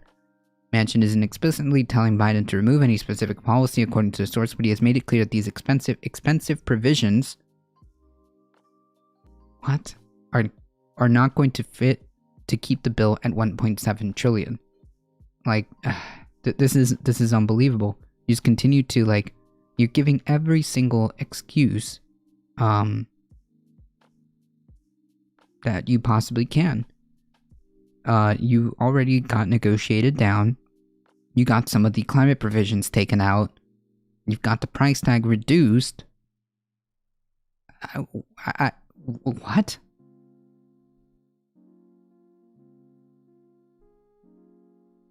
Doc Binwin, how's it going? It's easier to understand if you remember that they live in Elysium and not among us plebs. For the Democrats, it's a public relations problem, not a governance problem. Things are working like they intend. They just can't figure out a way to make us plebs happy with that governance. Good morning. Howdy, howdy.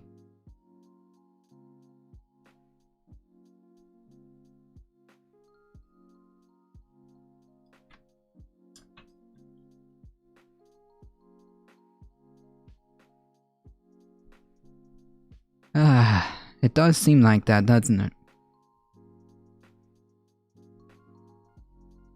The president's framework would extend the credit for 1 year, affecting more than 35 million Americans for households earning up to $35,000 per year.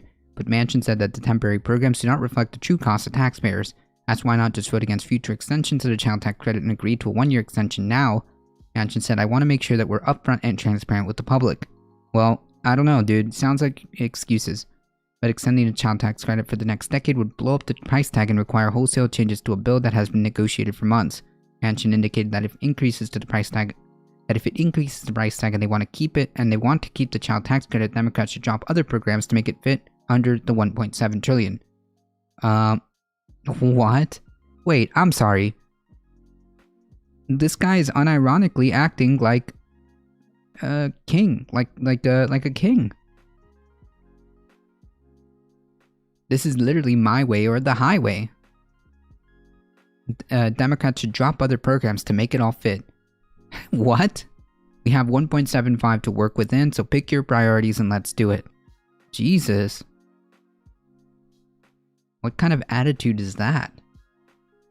No, like, We're supposed to compromise with you, but you can't compromise with us?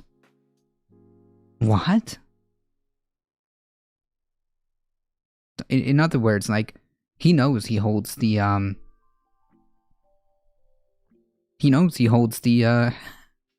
he holds the crown.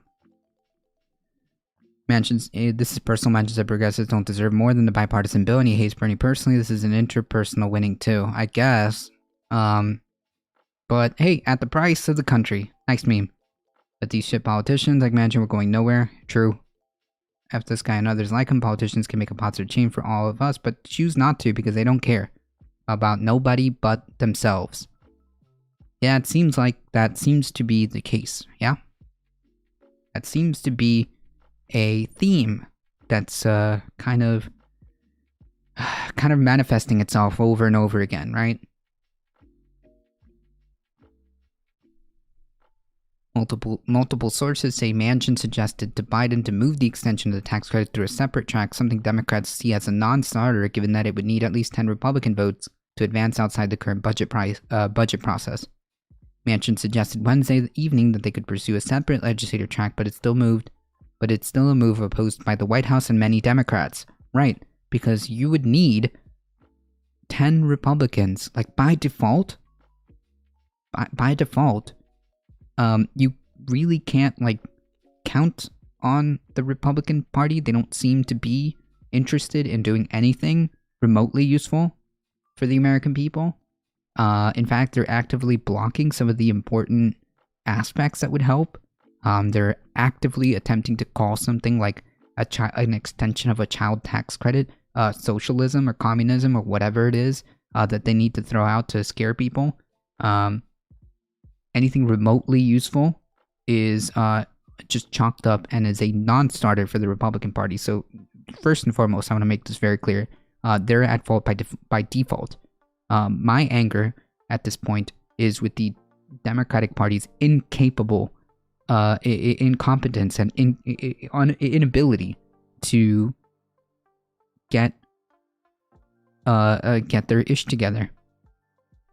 Instead, they're like off in La La Land, and the problems still persist. That is capricious. They know many people won't vote against the child tax credit in the midterms. It's a target, yeah. Manchin doesn't deserve to be a sitting senator. He's such a horrible person. True, but people voted for him. And now we have to deal with that.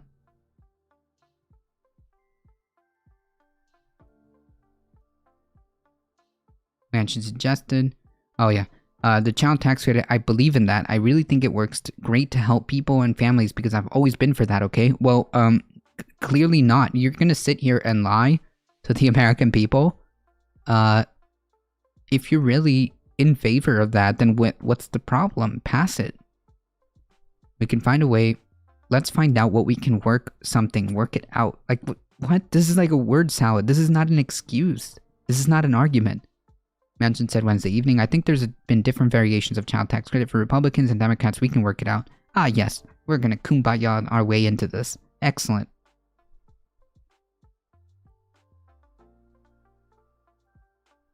Is it that nobody challenges Manchin for the seat or the voters are just ill-informed? Well, it's West Virginia, so the alternative would be, like, worse? I don't know. I'm not too familiar with West Virginia politics, unfortunately. Yeah, we can work it out, folks. I'm sure that there's 10 willing Republicans that are willing to hear you out, Joe Manchin. The enhanced child tax credit, which is created as part of the $1.9 trillion coronavirus relief package in March, is only in effect for 2021, and many Democrats are hoping to extend it through 2022 as part of the social safety net expansion bill.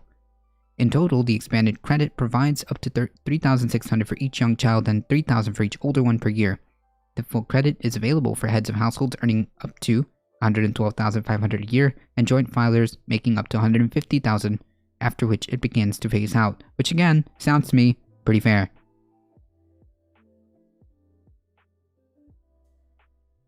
The last STEM center before mansion was the Rockefeller. Oof. I got it. The lesser of two evils that we all live with. Yeah, basically. I mean, it's kind of the situation we find ourselves in constantly. Does Manchin want to lose the House, the Senate, and the presidency? I don't know. Manchin seems to be incapable of, or not caring, really, frankly, about any of this. And the rest of the Democratic leadership seems to be incapable of kind of rallying everybody together. Whether it be incompetence or whether they just don't care. I don't know. I can't see what they're thinking, but the truth of the matter is it's really irrelevant if the outcome is the same, right? It's really irrelevant if whether it is incompetency or whether they're doing this on purpose or whether it's just interpersonal beef that everyone has with each other. I don't know. It really doesn't matter to me. The outcome is we all lose. Notably, the credit was designed to be paid out on a monthly basis, with the administration distributing up to $300 per month per child for every child under the age of 6, and $250 per month for ages 6 to 17. The expanded credit and the monthly payments that have been a driver in the significant reduction in child poverty over the course of a year is set to expire this month. Disagreement between Biden and Manchin over the tax credit underscored how complex and fragile negotiations are, as Democrats attempt to secure passage of the social safety net legislation, a top priority for the president and a centerpiece of his domestic agenda. In other words, other way of rephrasing this is what I was saying earlier, that the reason why the Democratic Party was put in power, the reason why people got out there to vote for Democrats, the reason why Georgia flipped, the reason why Joe Biden partly won a piece of it is this right here. And we're having problems doing like the bare minimum of getting some of the domestic agenda accomplished. We're having problems getting one of the key items that got people out to vote. And objectively, it's very positive. It has had a massive impact on people. This child tax credit has had a massive impact on the American people, and Jesus, this should be like, in theory, this should be a no-brainer. In theory, this should be a no-brainer. This should be like already done. This should be done. This should be the least of the contested items. It's popular. It works. It provides positive effects on the economy. It has reduced child poverty. It has provided aid to working families. This out of all the things, this should have been like the no-brainer one, right? This should have been like, oh yeah, this is just by default something that we need to do, like something that we should continue.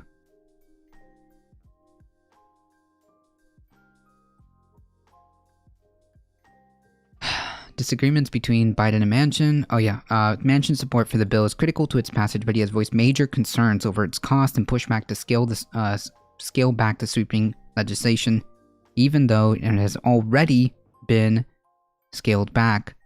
That has created a significant challenge for Biden, who must find a way to win over the West Virginia president, apparently, without cutting too many key priorities and alienating liberal Democrats whose votes are also needed.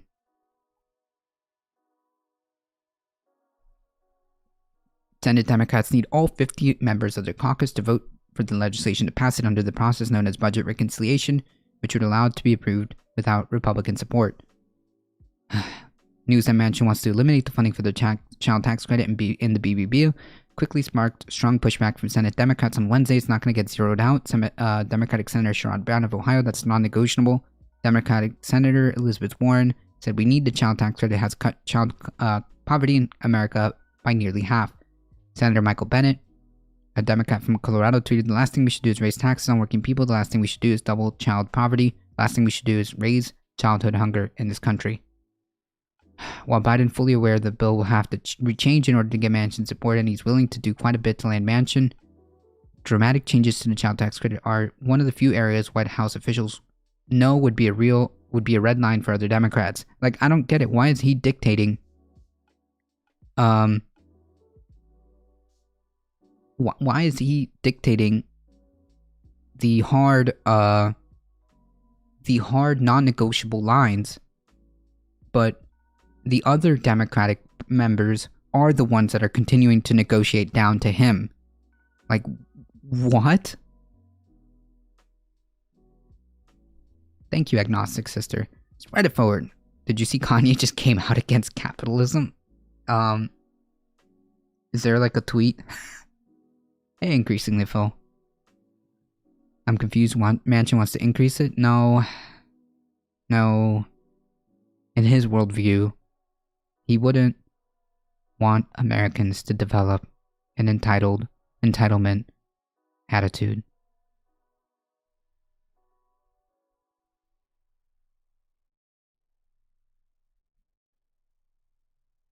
No whole interviews turning his homes to churches? I mean, oh, okay. Okay. I mean, hey.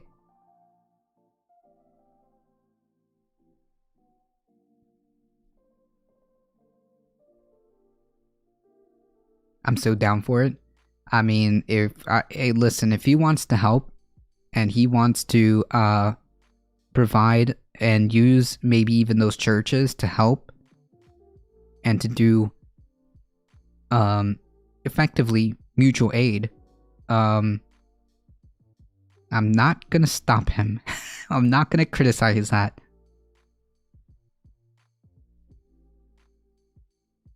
I'm not gonna criticize that part. Despite White House officials framing calls as positive and productive over the last several days, they're served to underscore just how much work remains to secure Manchin's vote. Why is it revolving around this? Right?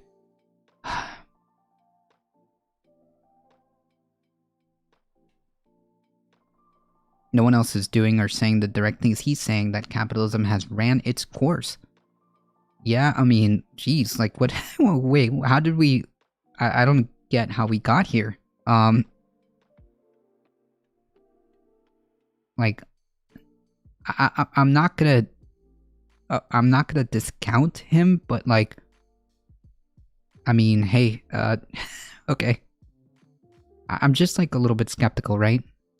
But hey, I mean, if it's true and he wants to convert his houses into churches and wants to do mutual aid and all this other stuff, I'm not gonna really stop him or criticize him for that.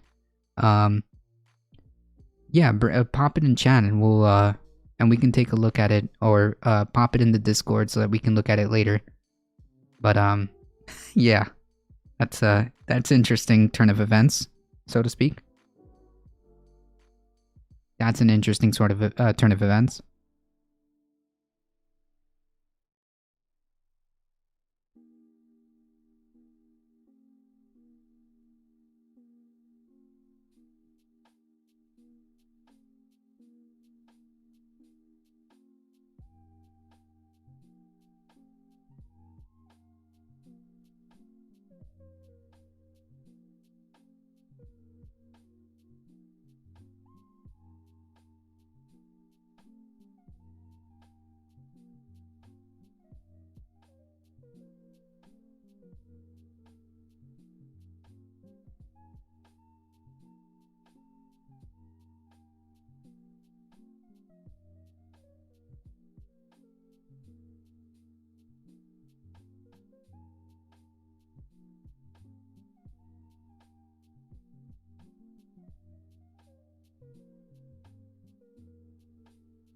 It's about a lot of stuff, but it's in there. I'm in the same state. Fun times, oof.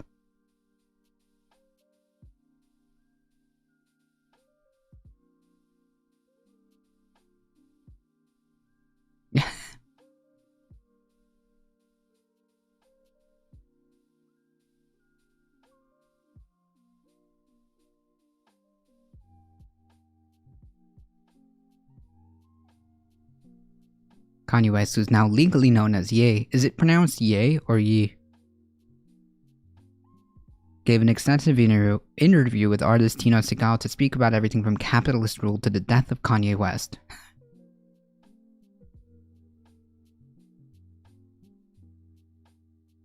Speaking with Segal, Ye got technical about design and his ambitions, also conceding that he's got a hint of corniness. I can't let anybody love me too much because I'm going to get into this trap of love, and then I owe it to everyone else to be the person that they fell in love with. I'll never be that person. I always have to make freedom. I have to always have the freedom of being disliked so I can always be me.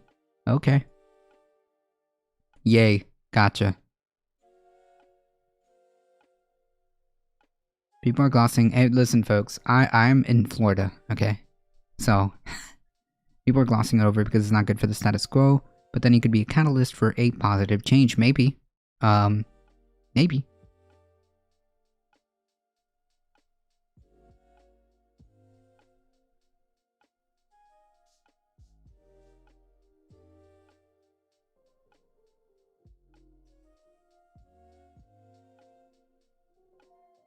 Elsewhere in the interview, per Reddit's West Stub Ever, Ye stressed the importance of communicating how you want instead of how you're expected to.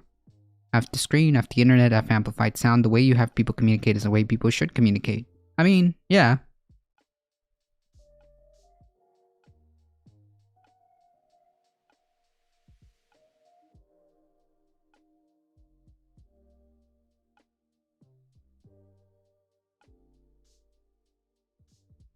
Well, this is a good point.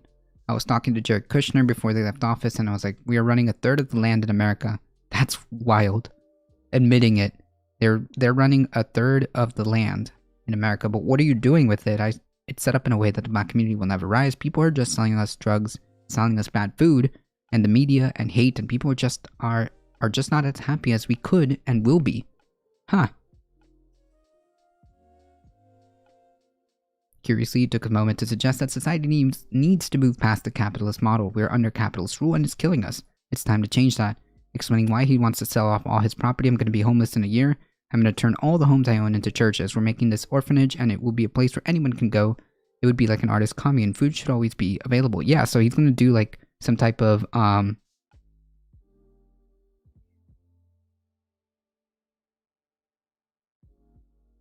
mutual aid, which again, if he ends up doing this, not going to stop him, right? If he really does end up doing this, making orphanages, making a place where you can stay, where you have food, housing, I mean, I'm not going to be against that, right? Like, why would I stop that? Why would I criticize that? I can see why people are angry at his past actions. Yeah, like, I am suspect. But if he ends up doing things like that, or ends up, like, advocating for doing things like this, I'm not gonna stop him.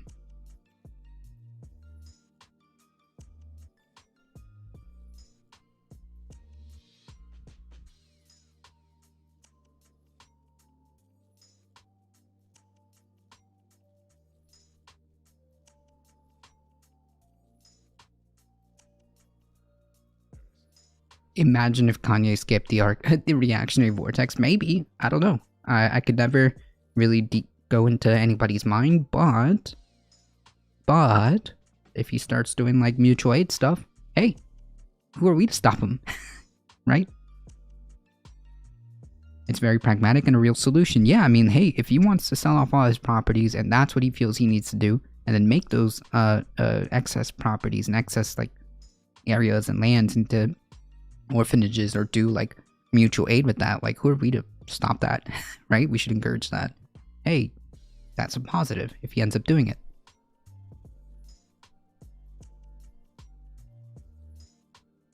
We believe the center wants what we want, which is deliver for the American people. I'm going to press X to down on that. I'm going to press X to down on that. Told reporters on Wednesday aboard Air Force One as Biden traveled to Kentucky to survey the tornado-ravaged state. The sources make clear the conversations will continue, that the missing Christmas deadline doesn't mean the bill itself is dead. The White House officials have been working through several different options to present a mansion they view as an effort to thread the needle. But at the moment, any near-term resolution will appear unlikely. Manchin told reporters on Wednesday that there's nothing to vote on as long as the Byrd Bath, a parliamentary process named after the late Democratic Senator Robert Byrd of West Virginia, that must be completed before Democrats can take up legislation, is still happening. Asked if the BBB could pass before Christmas, he said, "We haven't even gotten anything back from the parliamentarian, so just procedurally, we don't have anything to vote on." I mean, Jesus Christ.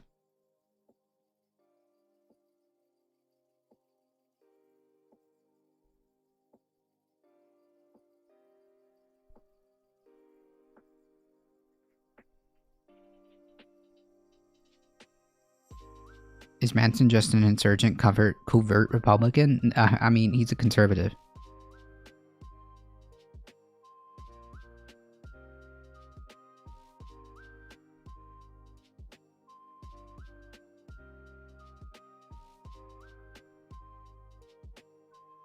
Manchin didn't answer when he asked if we will speak with Biden again on Wednesday or if they see eye to eye to the true cost of the bill. Schumer is keeping the pressure on Democrats to get the BBB done, but notably did not talk on Wednesday about meeting the self-imposed Christmas deadline as he has in most of his speeches on the Senate floor and the news conference to this point. This week, Democrats also continue on getting the Senate in a position where we can vote on the president's BBB legislation. Okay.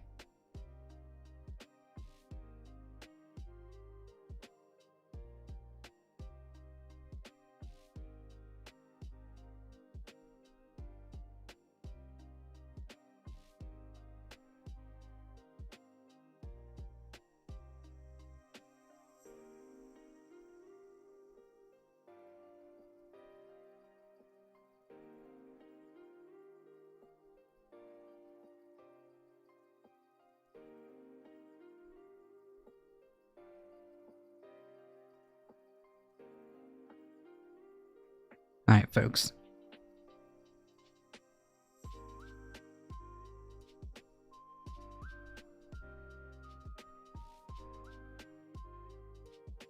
Last article, we've got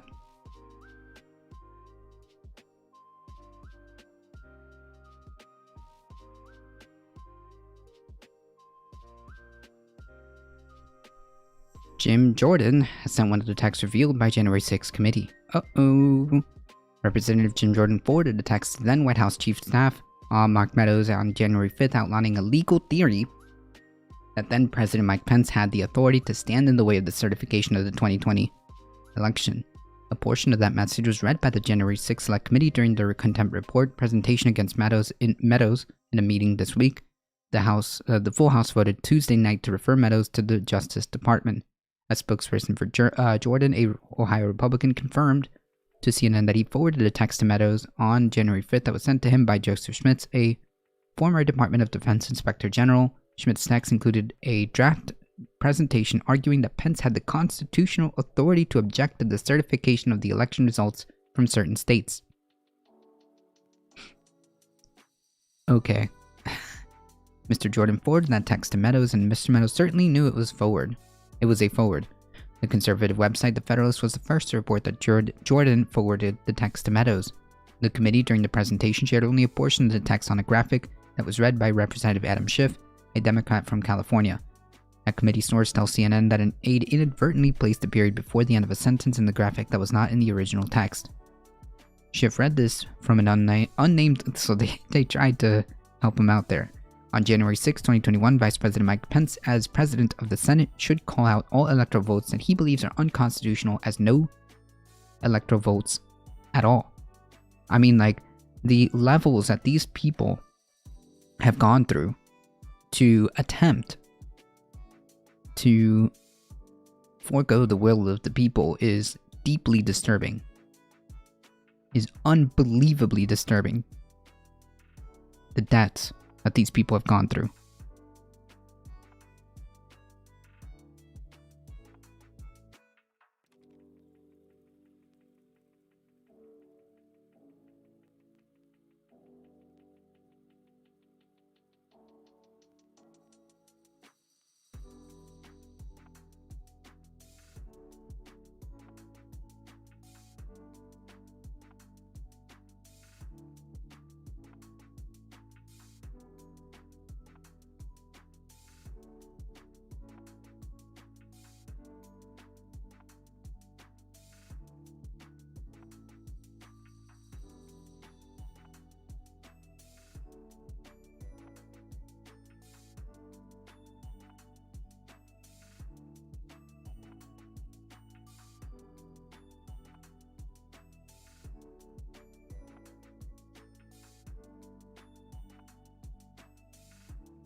They will gather all this groundbreaking evidence and then do nothing with it. True.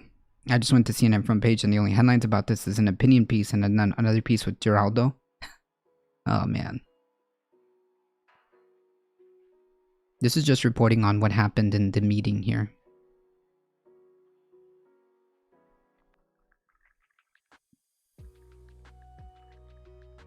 Three sources confirmed to CNN that the full text that Jordan forwarded to Meadows included specific information about the legal theory and contained a Word document that outlined the strategy. The source said the full message was, quote, on January 6, 2021, Vice President Mike Pence, as President of the Senate, should call out all electoral votes that he believes are unconstitutional as no electoral votes at all, in accordance with guidance from the founding father Alexander Hamilton and judicial precedents. No legislative act, wrote Alexander Hamilton in Federalist No. 78, contrary to the Constitution, can be valid. The court in Hubbard v. Lowe reinforced the truth that an unconstitutional statute is not a law at all and is a proposition no longer open to discussion. I fail to see how this is irrelevant in any way, shape, or form. 226F.135.137 Southern District of New York, 1915, appeal dismissed. 242 U.S. Code 654 in 1916. Following this rationale, an unconstitutionally appointed elector, like an unconstitutionally enacted statute, is no elector at all. Wait, but these are two separate things. And furthermore, how it would be on the presumption that these electors would be unconstitutional in the first place.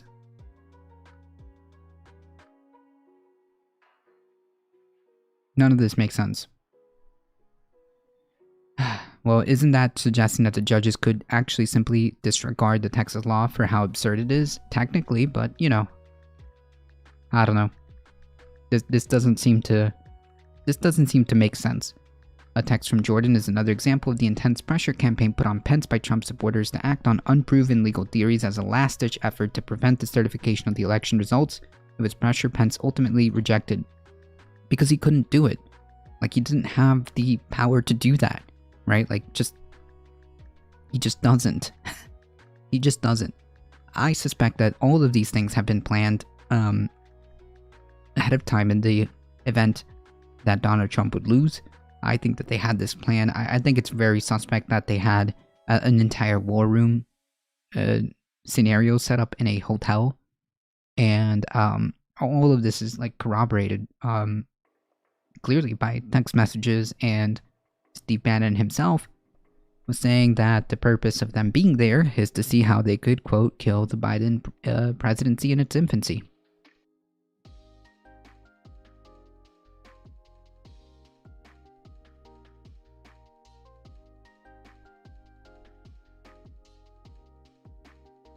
It's up to the court to decide if a law is ultra-vires or unconstitutional, not the VP, right? Corruption and blatant and out there. Yeah, but this is a step. This is something else.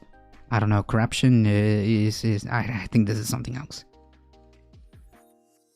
During his presentation, Schiff argued that the text was evidence that Meadows was at the center of this pressure campaign, and the committee needed to ask him questions about the substance of the text and what he did with that information. You can see why this is so critical to ask Mr. Meadows about a lawmaker suggesting that the former vice president simply throw out votes that he unilaterally deems unconstitutional in order to overturn a presidential election and subvert the will of the American people. Yeah. Yep, basically.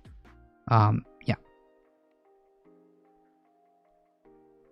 Yeah, that's a disturbing part about this. Like, the fact that, like, I don't know. It's beyond me that this is all just kind of like being downplayed. This is wild. But we will keep covering this and keep providing updates as more and more information comes out. I'm sure that in the coming weeks and months, depending, we will find out a lot of information. What does the headline say? Jim Jordan sent one of the texts revealed by the January 6th committee.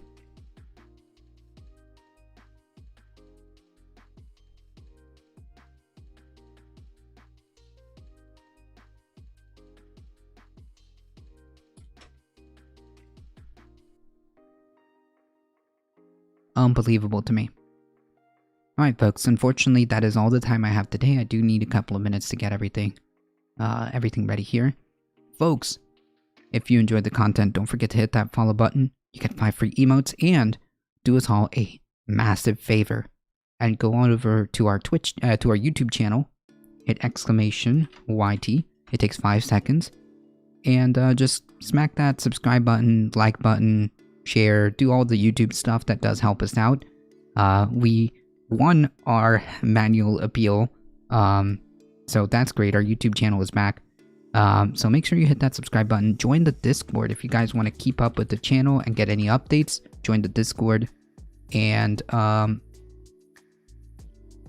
also do us a massive favor. The call to action that I ask of everybody here is to spread the word far and wide. Spread the word far and wide that this is the chillest place to be. We are here Monday through Thursday, 9 a.m. Eastern Time. Saturdays, noon Eastern Time. Bye, handsome fella. That's Snoochie. Thank you so much, Bob Dragon. I appreciate that. Thank you. Thank you for having us along. Have a good one. You have a good one. Literally nothing comes out of that 1.6 mini I didn't already know. It was extremely obvious. Yeah, but it's good to have a nice, detailed, concise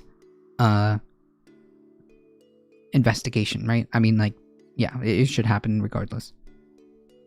True, Alio. Alright, folks. We do gotta get going. I appreciate you guys hanging out here. Thank you so much. Spread it forward. As always.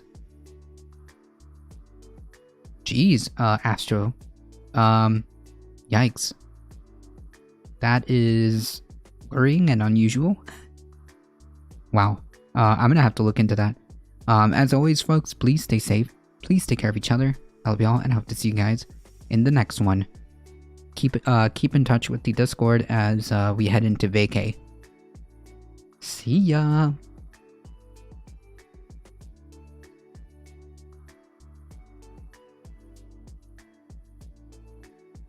Let's send it over to Bubbles, alright? Let's give Bubbles a ADT welcome, alright? We're heading out in 5, 4, 3, 2, 1. Here we go.